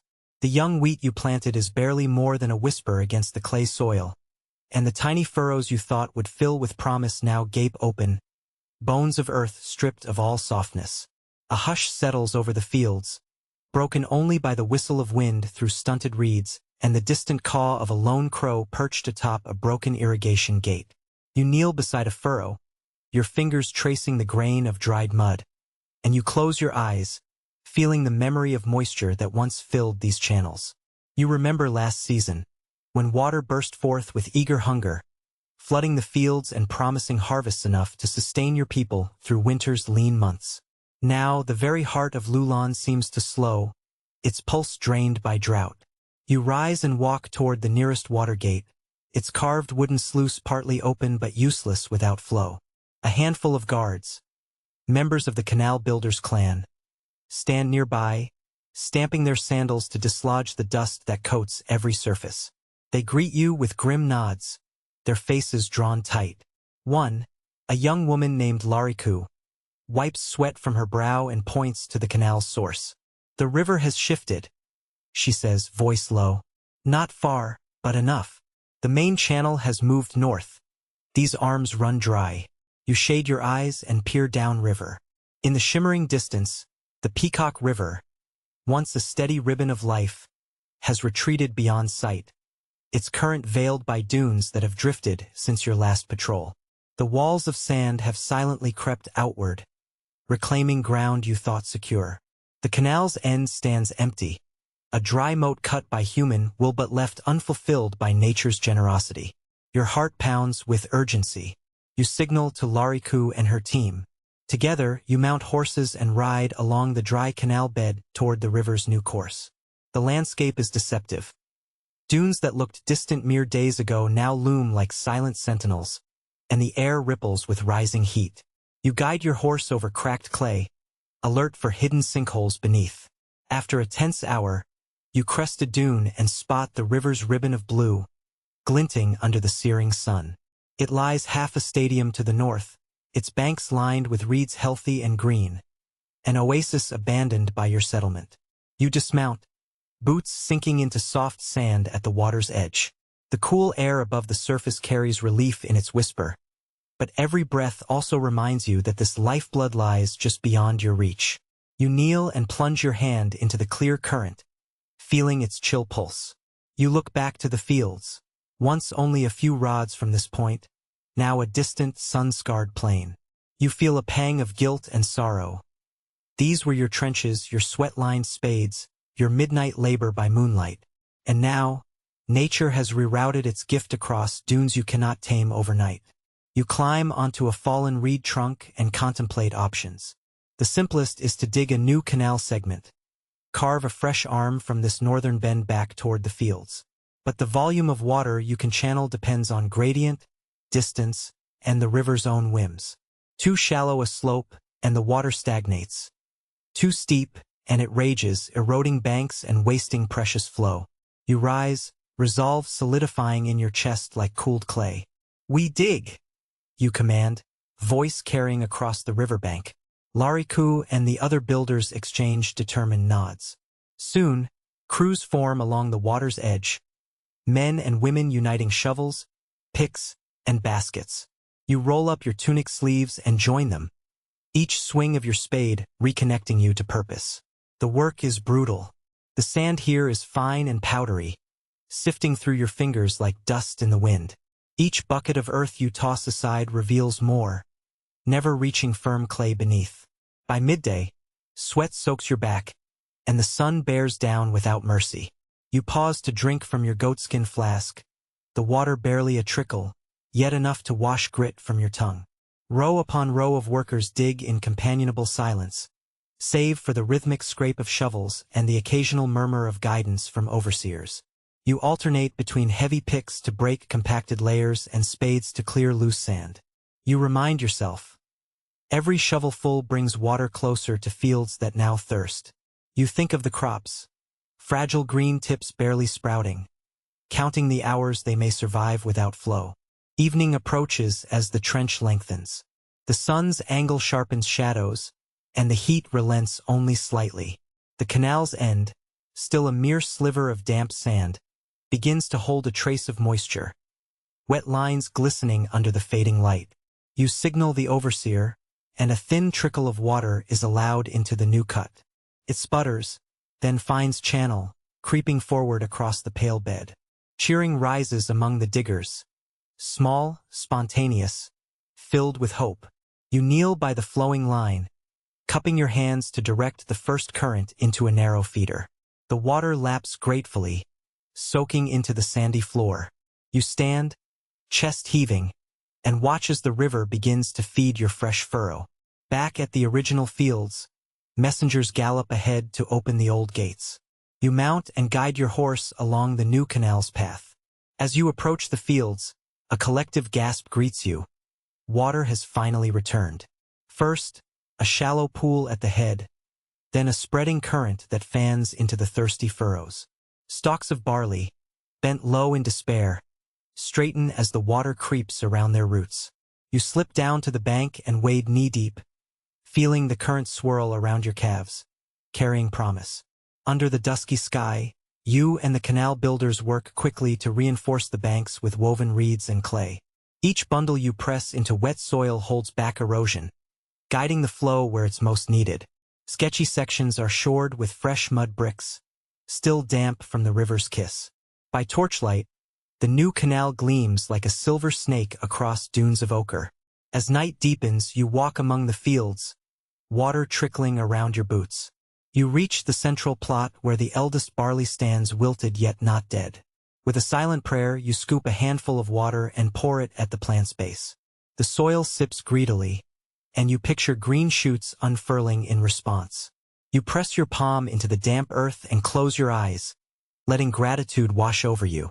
When you return to camp, your tunic is streaked with sweat and mud, your arms trembling with exertion. But your spirit is buoyed by the sight of moving water where only dust lay hours ago. A small group of children gathers at the canal's edge, dipping their palms to catch the flow and laughing as it tickles their skin.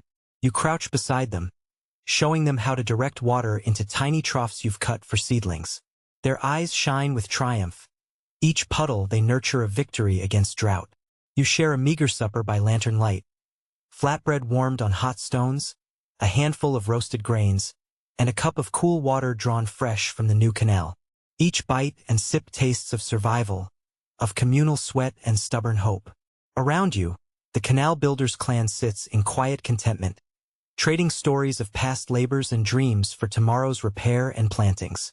Sleep finds you before midnight, your body aching in every joint. You dream of endless fields green once more, of canals brimmed with water, and of date palms heavy with fruit bending to touch the surface. In your slumber, the desert's harsh breath softens to a lullaby of trickling channels and rustling reeds. Morning comes, and you awaken to the lull of flowing water. You rise, unsteady at first, and step outside. The sun has climbed to greet the world again, but today it is met by a ribbon of cool currents snaking through fields you nearly lost. You move along the canal bank, inspecting the flow, closing leaks with fresh mud, and encouraging the water toward younger plots that still thirst. A messenger from the Elder Council arrives, breathless with news.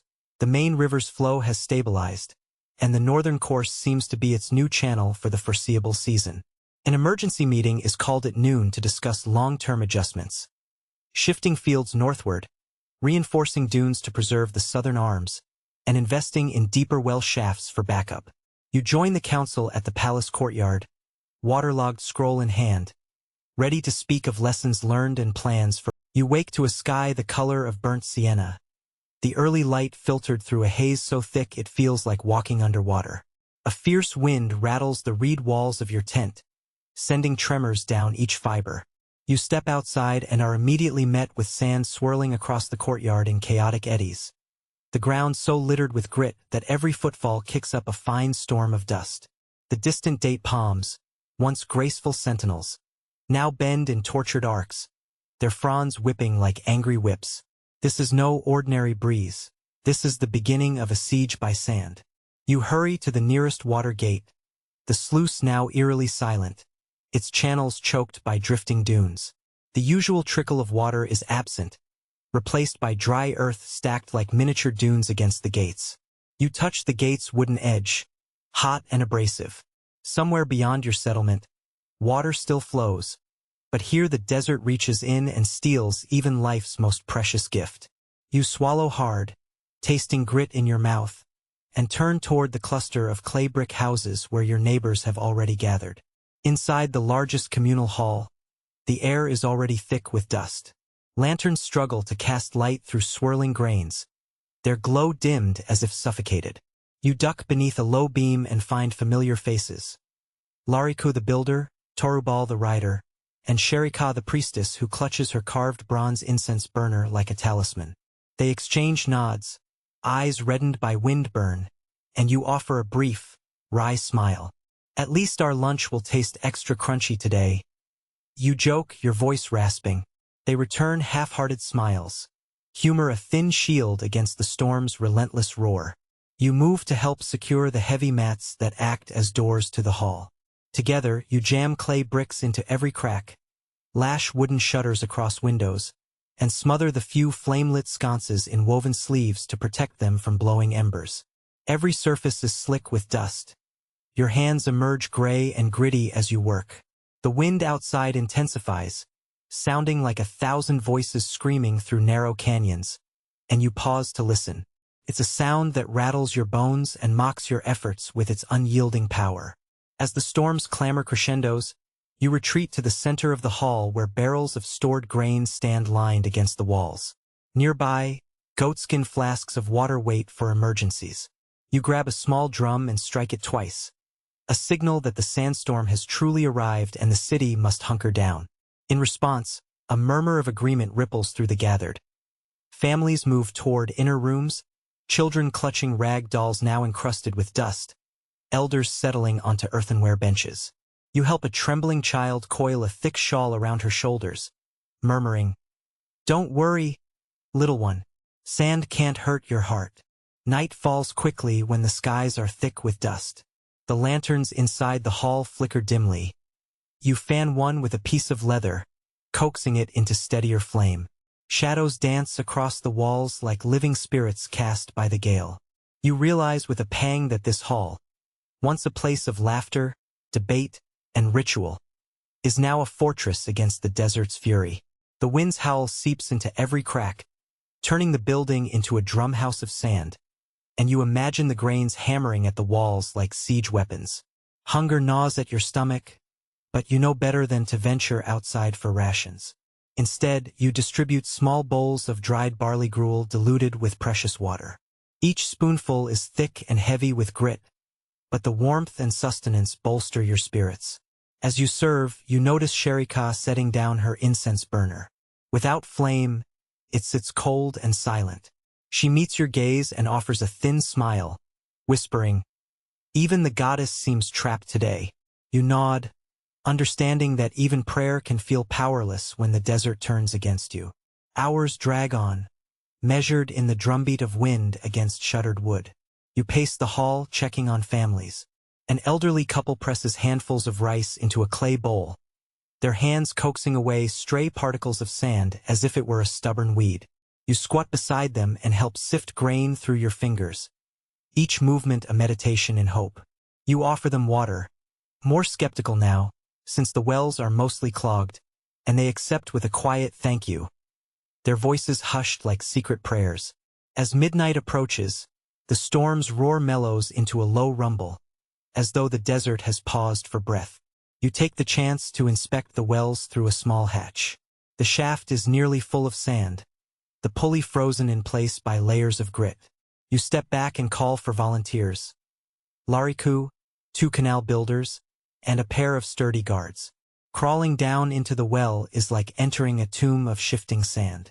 You fit a small torch into your belt and descend on a rope, the walls narrowing until you can feel the heat radiating from the packed earth.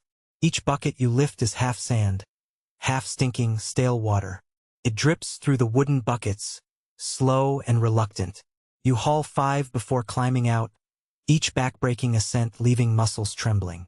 When you tip the last bucket into waiting barrels, you catch a glimpse of your reflection. Eyes sunken, face streaked with streaks of sweat and dust.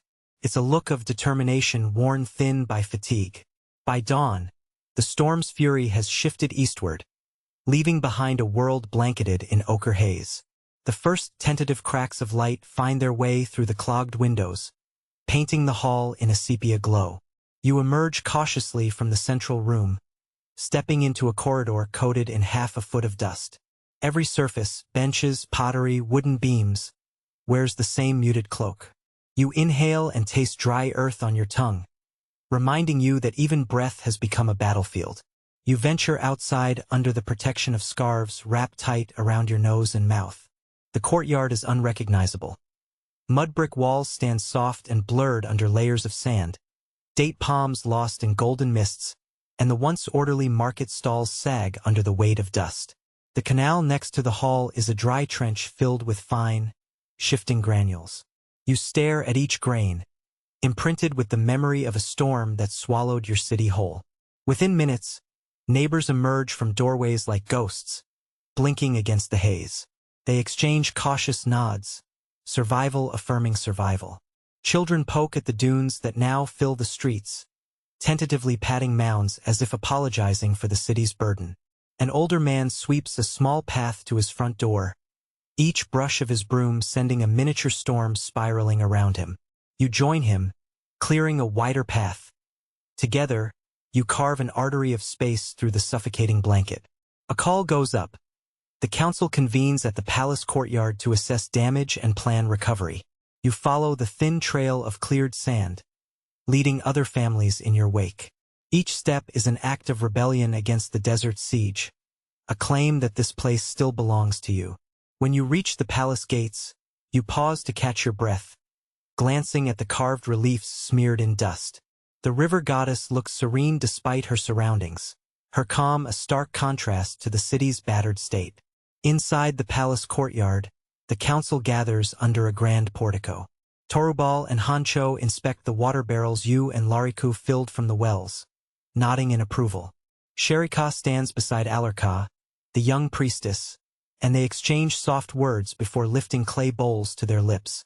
The aroma of smoldering juniper wafts from Sherika's hands as she strides forward, spooning water into the priestess's mouth with a protective gesture. You sense that ritual will be as vital to morale as any physical repair. The Elder Council debates next steps: clearing the market, reopening wells, reinforcing walls, and planting windbreak rows of hardy shrubs outside the southern gates. Anu Kara stands at the dais, her braids streaked with sand, and listens intently. She turns to you and asks, "What do you suggest, friend?" You swallow, the taste of grit still lingering, and speak of layered defenses. Low walls of packed earth to catch drifting sand, rows of thorn bushes to slow the worst gusts, and scheduled digging teams to keep canals clear. You propose drafting families in shifts for cleanup, balancing urgent tasks with rest to avoid collapse. Your words earn nods and murmurs of agreement, The council votes to implement your plan at first light, assigning you oversight of the digging brigades and the thornbush planting parties. You feel the weight of responsibility settle on your shoulders, but also the spark of purpose. Rebuilding is as much defense as construction. After the meeting, you and Lariku lead a crew back through the now manageable haze to the canal. Shovels in hand, you carve a makeshift windbreak. A low berm of compacted earth sprinkled with water to keep it from blowing away. You place thorn bushes at 10-pace intervals, their twisted branches ready to ensnare drifting grains. Each sapling you plant is a promise to your children and their children, a line of living heirs to stand between your oasis and the wandering sands. As day turns to day, you wake to a whisper of movement outside your tent, the moonlight slanting pale through the loosely tied flap. A chill has crept into the air, a reminder that night here, even in the desert, can bite. You rub sleep from your eyes and rise on unsteady legs. Tonight is the night when families slip away from Loulan under hooded cloaks and lantern light, seeking refuge beyond the dunes they once tamed. Stepping outside, you find the courtyard bathed in ghostly silver. Torches at the entrance have been extinguished, their embers stilled. Only a few dim lanterns line the central pathway, casting pools of light that shiver as you pass. Around you, neighbors move with soft urgency. Women gathering clay jars of water, men lifting packs bound with ropes, children clutching small bundles of blankets and bread.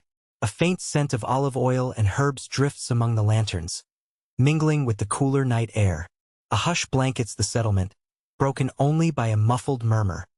Sherika offering a silent blessing at the temple steps, elders nodding as though each movement summons courage. You join the line of travelers, heart thudding like a drum, and grip the leather strap of your satchel. In it, a clay eating bowl, a slender reed pen and slip with your name, a small pouch of barley grains, and a handful of dried dates. Nothing more, because nothing more can be carried without slowing the exodus. At the river's edge, you pause. The Peacock River lies dark and placid, its surface reflecting a lone star that seems to hang within the ripples.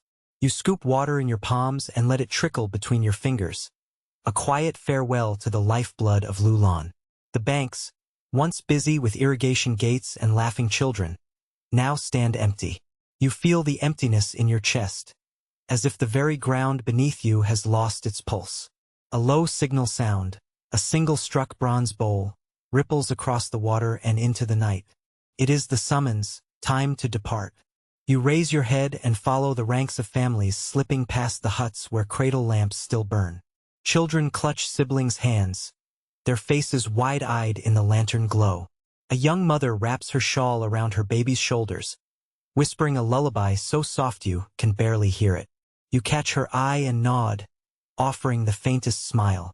She returns it with a quivering gaze that speaks of fear and hope intertwined. Ahead, the settlement's gate stands open, the great wooden doors propped on one side, unmanned. Torubal, cloak drawn tight, stands guard at the threshold, ensuring no one is left behind. He gives each person a curt nod, his face set in stoic determination. When you approach, he brushes a hand across his plaited beard. "Go safely," he whispers, voice rough with emotion. You offer your thanks and pass through. Outside the gate, the world is a sea of dunes under a sky strewn with stars. The horizon is a sharp line of darkness and silver. Ahead of you, a column of lanterns threads through the sands, each carried by a traveler who steps carefully to avoid disturbing the granular ground. The torches on tall poles have been left stashed beside the gate. The caravan will proceed by lantern light alone, lest distant watchers spot bright flames. You move in silence beside the canal that once fed Loulan's southern fields. Now its cradle is empty and cracked, the water diverted to the nomads' grazing fields. You remember summer days spent leading oxen-driven plows through adjacent furrows, watching grain heads nod in gratitude. Tonight, you walk only to leave, feeling the air tremble with memory. As the lanterns sway, you notice the outline of the temple beyond the trees, its pillars half hidden by shadow, its steps deserted.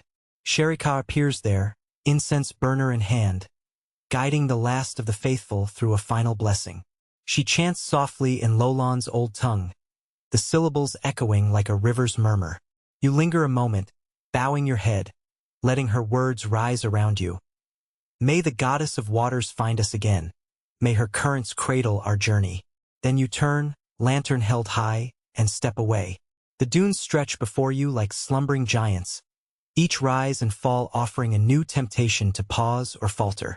But you press forward, keeping pace with the steady line of departure. Beside you, an elderly man named Aruku leans on a gnarled staff, his eyes bright with purpose. You walk alongside him, offering to share your water flask. He accepts, his voice a raspy whisper. Keep moving. The desert gives no quarter. His words steel your heart. After an hour's march, the settled ground of the oasis recedes. Date palms and dwellings vanish behind a ridge, and the river's murmurs are swallowed by distance. The first dune rises ahead, 50 paces tall, smooth-faced and daunting. The line halts as families catch their breath. Torubal raises a hand, and men place hands on bowed shoulders, adjusting packs. Women kneel to reassure children, smoothing grit from their hair. You survey the dune, a silent wall of sand that demands respect. A chorus of hooves and soft reloading of camel saddle signals that mounted escorts prepare to lead. The column's rear guard reminds you of caravan days, when you sketched your family name into wooden crates bound for far markets. Now, the mounts are for escorting your people, not merchandise. You mount a sturdy pony lent by a friend, small, sure-footed, its breath steaming in the cool night. The ascent begins. Pony hooves slip on loose grains, and you lean forward, urging it upward. One step at a time, you gain the ridge, your body creaking with effort. When you crest the dune, the world unfolds below. A valley of shifting sands lit by lanterns, the line stretching like a river of lights. You pause, heart pounding with ache and awe, and breathe in the desert air. In this moment, you are both conqueror and supplicant, carrying hope across an unforgiving land. As you descend the far side, sand drifts like smoke around your pony's legs. You guide it along a hidden path mapped by scouts' lanterns, each marker a small reed tied with crimson thread. These threads will guide the way by day, ensuring families don't stray into quicksands or sinkholes. You grip the reins and follow, trusting in the threads and the scouts who trudged these dunes before. Halfway down, you stop beside an outcropping of stones. There, under a low sky, travelers gather to rest. Camels kneel, legs folded beneath them, their breath deep and rhythmic. You dismount and join the circle, settling beside a young couple whose child lies asleep on a mat of woven reeds. You share your bread, having loaves until every pair of hands holds a fragment. The child stirs, blinking open drowsy eyes, and smiles before drifting back to sleep. The couple bows in thanks, and you feel the warmth of shared humanity beneath the starlight. Water is rationed here, a single small jar per family. You pour a few sips into each traveler's cupped hands. The liquid tastes of distant memories, nirvana of the river, promise of future springs. Each swallow is deliberate, each exhale scented with resilience. You share your pouch of dates next, the sweetness a rare comfort after hours of dust and exertion. In the hush, you sense the weight of lives resting on scarce provisions. Ahead, scouts light 2 lanterns on a dune crest. They flicker like beacons calling wanderers home. You know the signal marks the halfway point, the place where families will decide to press on to distant refuges or return when dawn breaks. For many, the river will be visible from there, a ghost of Loulan's life, a lure too tempting to ignore. But tonight, no one returns. Tonight, all press onward. You mount again, guiding your pony toward the crest. Each step is a negotiation. Oversteer and you plummet into loose sand. Undertilt and you linger in shadows. You steady yourself, riding slowly, until at last you crest the dune. 2 lanterns swirl in a breeze, marking the crossroads. In the valley below, a faint glow hints at distant pavilions, perhaps a caravan stop or a hermit's shelter. No one speaks, no one needs to. You have all arrived. A hush falls as the caravan forms a circle around the markers. Torubal approaches, his cloak fluttering like a dark banner. He lifts a reed horn to his lips and sounds a deep note that resonates across the dunes. A response echoes from the valley floor, for horn calls in reply. It is the caravan station, a small encampment ready to receive you. Relief washes over the group. Children clamber from their parents' arms, scrambling down the dune to greet new light. You dismount and follow, boots sinking into softer sand. Scouts return from the station, 2 riders astride goatskin saddles, leading camels loaded with supplies. Extra water jars, dried meat, wool blankets, and handfuls of dried figs. The camp rises in readiness. A dozen tents of goat hair pitched, hearths trimmed with fresh driftwood. A woman at the station, torch in hand, greets you. You slip away from the lantern-lit caravan station just before dawn, joining a small party of scouts who lingered behind. The others, families, elders, children, have already pressed onward, following camel lanterns deeper into the dunes. But you and your companions have a different task.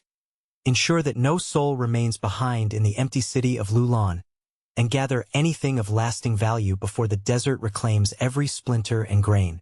Your feet sink into cold sand as you approach the broken gates, now swung inward and half buried by drift. A hush lies over the settlement, broken only by your own breath and the faint whisper of wind through the empty streets. You pause beneath the lintel, brushing grit from your cloak, and step onto the courtyard's threshold. Mud brick walls rise on either side, their once vibrant ochre now dulled by a fine patina of dust. You lead the way down the main thoroughfare, lantern held low so its light pools at your feet instead of drawing unseen eyes. The street is littered with abandoned possessions. A spindle of thread snapped in two, a clay jug spilled of maize, a single sandal half filled with sand. You stoop to retrieve a wooden bowl cracked by the weight of the desert, giving it a respectful nod. It will be saved for the caravan's stores. A sudden wind ripples through the alley, rattling shutters and shifting a layer of sand across the path. You lean into it, cloak whipping at your ankles, and press on. To your left is the bazaar square, now stilled and silent. The narrow stalls, once teeming with spice jars, woven bolts, and polished mirrors, stand empty.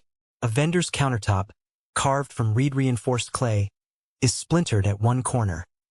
You pocket a small shard as a keepsake of craftsmanship long lost. Further on, you pass the tea stall where Ferric once offered morning cups. His low table now supports nothing but a grainy layer of dust. You kneel and trace a finger across its surface, marveling at the contrast between yesterday's bustle and today's ghostly stillness. A half-burned tea light clings to a corner, the last ember of hospitality. You scoop it up, tucking it into your sash as a symbol of warmth to carry forward. The scouts converge at the bazaar's edge, forming a tight circle before proceeding deeper into the residential quarter. One of them, Torin, taps a clay block that once served as a milestone marker, each tap producing a hollow chime that echoes through the square. "No footprints but ours," he murmurs, voice bare of satisfaction. You nod and exchange a glance. The city is truly abandoned. You thread through winding lanes of adobe homes, their wooden doors flung open like mouths in silent conversation. Inside the first house, sunken benches ring a hearth whose clay hearthstone is etched with soot, and with a half-smiled face you see. A pot of lentil stew, long since evaporated, left a dark ring around the rim. You imagine the family. Father, mother, children. Gathered here, voices rising and falling like gentle ripples on water. Now, nothing stirs but motes of dust dancing in your lantern's beam. You move through the empty rooms with deliberate care, brushing aside tattered linens and earthenware fragments. In one corner lies a child's toy, a spinning top carved from date palm wood, its paint chipped and dulled. You pick it up, roll it gently across your palm, and feel the ghost of joy it once inspired. You tuck it into your cloak with a silent vow to preserve at least a fragment of this life. A scout happens upon a loom in mid-weave, strands of ivory linen caught in the shuttle's thread, a half-finished tapestry of geometric reeds and channels. You kneel to examine the pattern, the unmistakable mark of Loulan's artistry. The tapestry's threads are dusty but unbroken. Working swiftly, you unhook it from the loom and roll it into a canvas, binding it with a strip of leather. Torin helps you carry it. Together, you shoulder the burden of culture itself. The party spills into the orchard road, where date palms arch overhead like silent sentinels. The ground here is firm with packed earth, the air fragrant with dried fruit left to shrivel on the ground. You spot discarded baskets, woven reeds once brimming with honeyed clusters. One basket, gash-free and sturdy, catches your eye. You brush aside sand and stow it for the caravan's provisions. Beyond the palms lies the canal bank that once pulsed with life. Now the channel is scoured dry, its earthen walls cracked and yawning. You kneel at the edge, tracing the line where water once slithered through town. Shards of pottery jut from the soil, remnants of jars that held water for travelers. You gather several fragments, flat, triangular pieces smoothed by canal flow, planning to gift them to the scribes as tokens of the river's vanished presence. A sudden gust lifts spirals of sand from the open canal, plumes of ochre smoke that scorch your throat. You cough, raising your lantern to your face, and catch a glimpse of movement at the far end. A goatskin jar abandoned beneath a date palm. Someone, perhaps an elder too feeble to carry it, left it behind. You seize it, hoisting its weight over your shoulder. The scouts nod in approval. The jar's water will be precious on the journey ahead. You continue into the palace district, where mud-brick walls stand thicker and taller. The main audience hall, where you once witnessed whispered councils, lies open, its carved doors swung wide. You enter, lantern held aloft, and the silent expanse of painted beams looms above you. Faded tapestries line the walls, sagging under time's weight. One depicts the crowning of Xiongnu, her garland still visible, her robes rendered in ochre and crimson.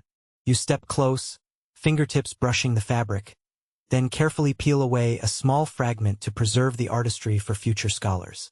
Beneath the dais, dust blankets the marble dais where Xiongnu's feet once rested.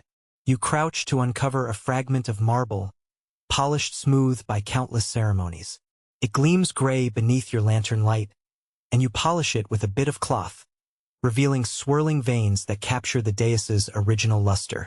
You wrap the fragment in linen and stow it in your pack, heart swelling with the thought that memory will outlast sand.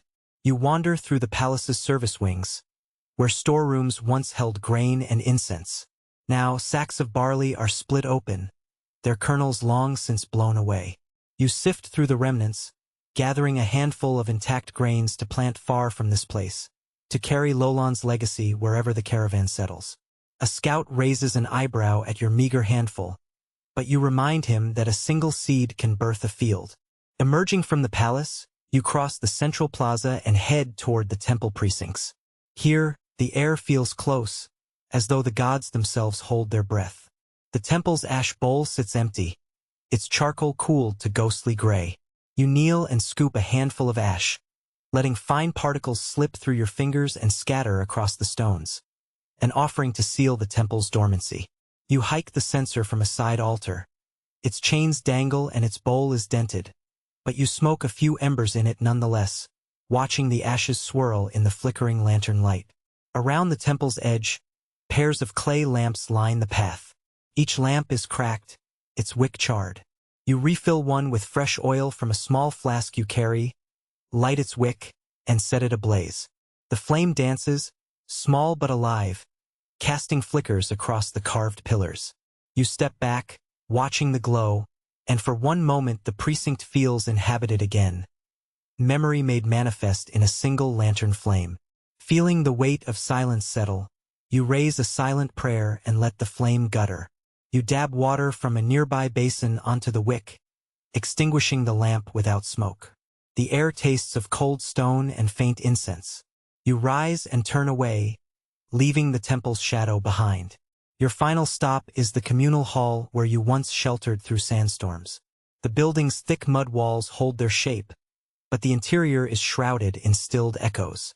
You step inside, lantern in hand, and the beam falls on a half-finished mural. Reeds, rivers, and date palms sketched in charcoal but never painted. The scene seems to await your return, as though Loulan itself paused mid-stroke. You crouch and trace a line with your fingertip, Then press a small satchel of charcoal into your pack, a gift for artisans at the next settlement, so they, too, can tell tales in pigment. At last, you retrace your steps toward the gate. The sky above is paling with dawn, pale streaks of rose and violet illuminating the dunes beyond. You pause at the threshold and turn for one final look.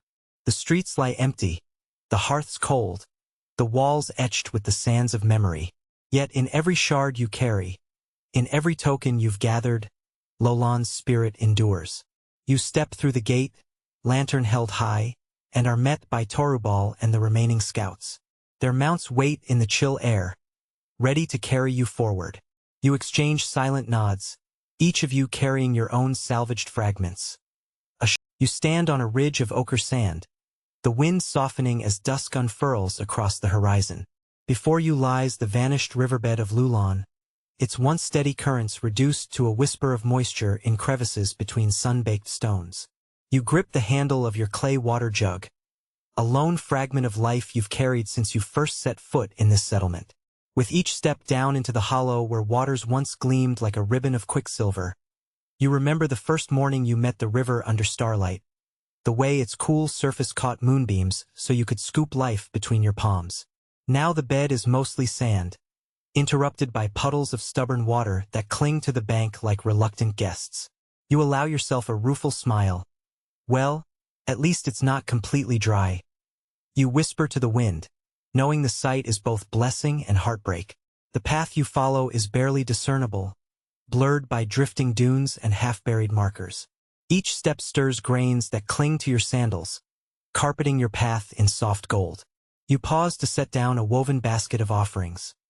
Palm fronds braided into circles, handfuls of barley seeds for the river spirit's feast, and a small clay lamp filled with olive oil. The basket's weight is modest, but the burden you carry in your chest is much heavier. You kneel by a shallow pool where the water pools over a cracked canal brick, a solitary ribbon of life winding between soil and sand. You dip your hands into the cool liquid and bring them slowly to your lips, tasting the faint tang of river earth. It is enough to remind you why you are here, to honor the currents that shaped Loulan's destiny and to utter final farewells before they slip away forever. As the sky blazes in sunset's palette, deep apricot bleeding into lavender and then indigo, you settle onto your knees and arrange your offerings upon a flat stone. You spread the palm fronds in a radiant pattern, their green faded by the journey but still vibrant against the ochre backdrop. You pour barley seeds over the fronds, letting them scatter like golden rain. Each grain you release feels like a promise, of remembrance, of renewal, of hope that the river's song will echo in new lands. You strike a small clay bowl with a reed stick, its hollow toll resonating across the empty riverbed. The sound carries your intent, a call to the spirit of water that once fed these fields and fueled these hearts. In this moment, you are both mourner and celebrant, dedicating yourself to the final prayer of Loulan's people. Rising, you lift the clay lamp and light its wick with a scrap of burning reed. The flame flutters as if uncertain it belongs here, among the salt-etched stones and the looming dunes. You cradle the lamp between cupped hands, an ember of possibility in the gathering gloom. You chant in Loulan's old tongue, words you learned under temple columns, guided by Sherika's steady voice, calling upon the river goddess to accept these tokens of gratitude. Your voice is soft but unwavering, weaving through the air like a reed's melody. Each syllable feels at once ancient and immediate. Spirits of flowing waters, bear our offerings beyond these dunes. Remember the hands that carved your channels, the hearts that thrived on your bounty. Bless our memories and our journeys, that we may carry your essence wherever we roam. A hush descends as day and night stand shoulder to shoulder, the world holding its breath. You tilt your face toward the sky, watching the first star appear above the western dune ridge, a distant spark that reminds you of lantern beetles dancing over Loulan's feast squares. You smile at the memory and let a soft laugh escape, low and wry. If only the river could leave behind fireflies too. Even in farewell, your humor anchors you to the living world beyond sorrow. The flame in your hand steadies, its glow warming your fingertips as if the river spirit responds, sending a small warmth through air and bone. You place the lamp upon the central palm-woven frond, its light casting quivering shadows over grains of barley and reeds. Then, cupping your hands, you pour the last of your water jug onto the offering, tiny rivulets trickling over each leaf and seed, carrying your voice into the stone's silent heart. The water soaks in hungrily, hissing softly against the lamp's clay base. You watch as it seeps into the sand, following ancient memory to the unseen currents below.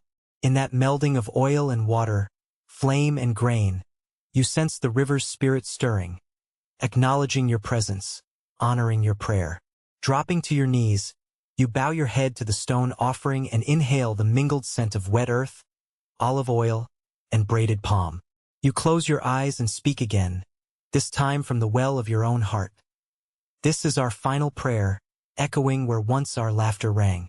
May you find gardens in forgotten deserts, streams in barren plains, and hearts that honor your flow. Farewell, Loulan's river, our first love, our enduring hope. The words ride a current of wind, scattering across the sands like petals on water. Silence follows, so deep you can hear your own heartbeat pulsing beneath your breastbone. The lamp's flame dims as oil runs low, its gleam now a single glowing eye in the half-darkness. You remain kneeling, letting the hush settle around you like a mantle. The riverbed, once a hive of life, now feels like a cathedral of stillness, its vaulted sky and stone aisles consecrated by your prayer. You savor the moment's wait, knowing it cannot last, yet granting you strength to carry on. Slowly, you rise, brushing grains of sand from your knees and tunic. Your gaze lingers on the offering. Lamp, fronds, and seeds steeped in water, shining faintly against the gathering night. You press a hand to your heart, feeling its steady thrum, a drumbeat that echoes the river's former heartbeat. With deliberate care, you gather the lamp and scatter the seeds beyond the offering, ensuring they lie in the sand where chance might carry them to fertile ground. You pluck a single reed from the frond circle, tucking it behind your ear as a keepsake of Loulan's flow. The first crescent moon rises above the dunes, painting the world in silver and shadow. You turn away from the riverbed, pausing to imprint one last vision. The flames' fading glow, the braided fronds dark against the stone, and the dunes that rise like ancient sentinels. You whisper a final benediction. Be free, spirit of water. Carry our prayers on your back and find new hearts to nourish. Then you step back onto the path, sandal soles pressing silent marks into sand that will vanish by dawn. You walk the ridge in the hush of twilight, each step guided by stars that peek through a yawning sky.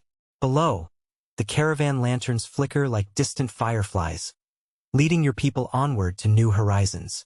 You feel their pull, families gathering, elders sharing whispered hopes, children drifting between wakefulness and dreams. Your heartbeat slows to match their pace, your spirit buoyed by the shared warmth of their trust. As you reach the crest of the dune, you turn for one final glance at the river's vanished spark. Under the moon's gaze, you rise before the pale light of dawn, stirred by the hush that has settled over your caravan. Lanterns flicker in the distance, marking the path eastward, but your gaze lingers to the west, where Loulan's sands once hummed with life. Ahead, the dunes stretch in silent waves. Behind you, the last vestiges of walls, canals, and hearths stand like ghosts at the edge of memory. You shoulder your satchel, feeling the weight of every shard, every grain of barley, every reed fragment you've carried from that vanished oasis. With a final, steadying breath, you step forward, leaving footprints in the cool sand that will not last beyond the morning wind. At first, the settlement is a silhouette, mud brick ramparts softened by early light, date palms dark against rose-tinted sky. You remember the mornings when sunlight ignited water in the canals, turning them into ribbons of glass that guided you between fields. Now the channels are dry trenches, filled with drifting grains that cling to the scars of old brickwork. You pause on a ridge to look back, recalling laughter that echoed here. Children splashing, merchants haggling, priests chanting prayers of thanksgiving. The hush feels reverent, as if the desert itself offers a moment of mourning before swallowing all traces. You continue, crossing the dry canal beds that once fed emerald crops. Your boots sink into powdery dunes that have crept inward, burying tangled reeds and broken irrigation gates. You brush the sand from a half-sunken clay lamp, its glass globe shattered, the wick blackened, and tuck it into your pack. It is the last flicker of light from Loulan, a fragile reminder that warmth once glowed here. A breeze stirs, and you watch as grains tumble across the lamp's cracked base, erasing its outline in a granular tide. Beyond the fields, you reach the marketplace square. Once, early merchants arranged jars of spices, crimson pepper, golden turmeric, pale coriander on low tables. Today, only dust remains, swirling over chipped counters. You run a hand over a carved stone stall, its patterns softened by grit, and remember the first time you sampled spiced tea here. You smile at the memory. Ferrick's generous grin, the comforting warmth of mint-laced brew on a cool morning. Now, wind whistles through empty stalls, carrying the faint tang of juniper bark and forgotten porridge. You skirt the bazaar's edge and enter the residential quarter, where narrow lanes wind between adobe homes. Doors hang ajar on hinges corroded by sand. You slip inside the first house and find a faded tapestry pinned to a reed frame, a half-woven scene of canals and palm groves, colors muted by dust. Carefully, you roll it up, remembering the weaver's deft hands and the rhythmic snap of her loom. This fragment of artistry is a testament that human hope once took root in this desert. You press it to your chest, drawing warmth from the memory. Stepping out, you traverse the orchard road, where date palms once bowed heavy with fruit. Now, only skeleton trunks remain, bleached by sun and stripped by wind. You pause beneath one gnarled tree, its fronds vanished, its roots half exposed. Here, children once chased one another beneath emerald canopies, and families gathered for seasonal banquets. You lean your forehead against rough bark, closing your eyes to feel the echo of laughter carried on the breeze. A gust scatters sand at your feet, and you smile at how even memory can be ruffled. Ahead lies the palace precinct, the heart of Loulan's power. Mud brick walls stand tall, their crenellations trending toward oblivion as dunes encroach. You slip through an open archway into the silent courtyard, tracing footsteps along a mosaic-etched floor streaked with sand. The fountain basin is empty, its carved stone cracked where once water danced. You imagine Anukara's robes brushing marble as she convened her council here, and you feel both awe and sorrow. You place a small pressed fragment of mosaic tile at the fountain's lip, cerulean blue flecked with gold. A fragment you pried from the broken threshold, a relic of regal grace. You cross the courtyard and pass beneath the triple arch of the audience hall, where hush now reigns. Lantern hooks hang vacant, and tapestries hang crumpled against walls. You step onto the stone dais and close your eyes, picturing the hush broken by hushed whispers of diplomacy. You set down a pottery shard etched with irrigation symbols, the last piece of household wares you saved. It is a humble gift, but it speaks of everyday lives. Shared meals, family debates, the simple act of drawing water. Leaving the palace, you descend to the temple enclosure. Columns of palm-carved wood stand sentinel, their capitals softened by time. You pause at the altar where the ash bowl once held incense tributes. Now the bowl is empty and overturned.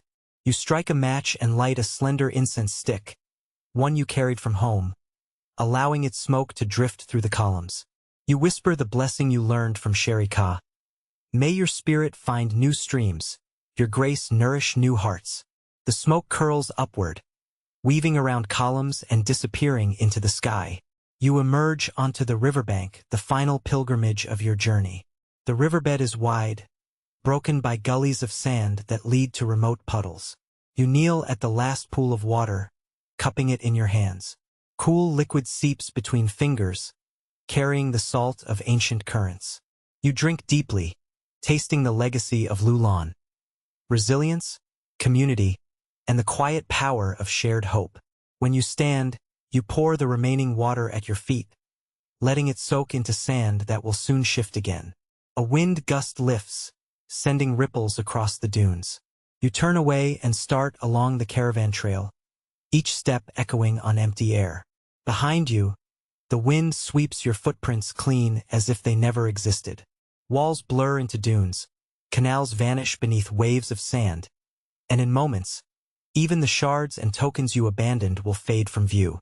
Yet you know what sweet sorrow lies in that erasure. That Loulan story lives within you and within every grain you carried onward.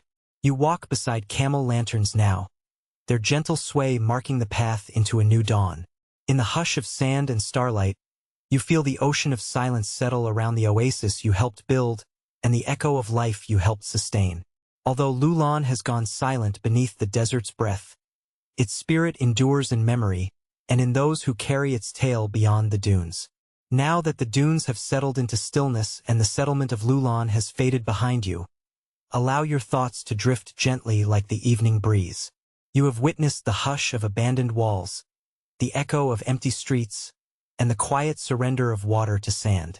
Yet even as you leave, you carry within your heart every ripple of the canals, every flicker of torchlight, and every soft murmur of prayers rising at dusk. Let your mind float among those memories, where the river's song lingers like a distant lullaby. Feel the coolness of the night air as it brushes your skin, the soft grain of sand beneath your feet, and the gentle thrum of your own breath. Each inhalation draws in the calm of desert night. Each exhalation releases the day's weight. Imagine the stars overhead, their steady light guiding you forward as you journey into new horizons. In this moment, you are both traveler and dreamer, cradled by the vast sky.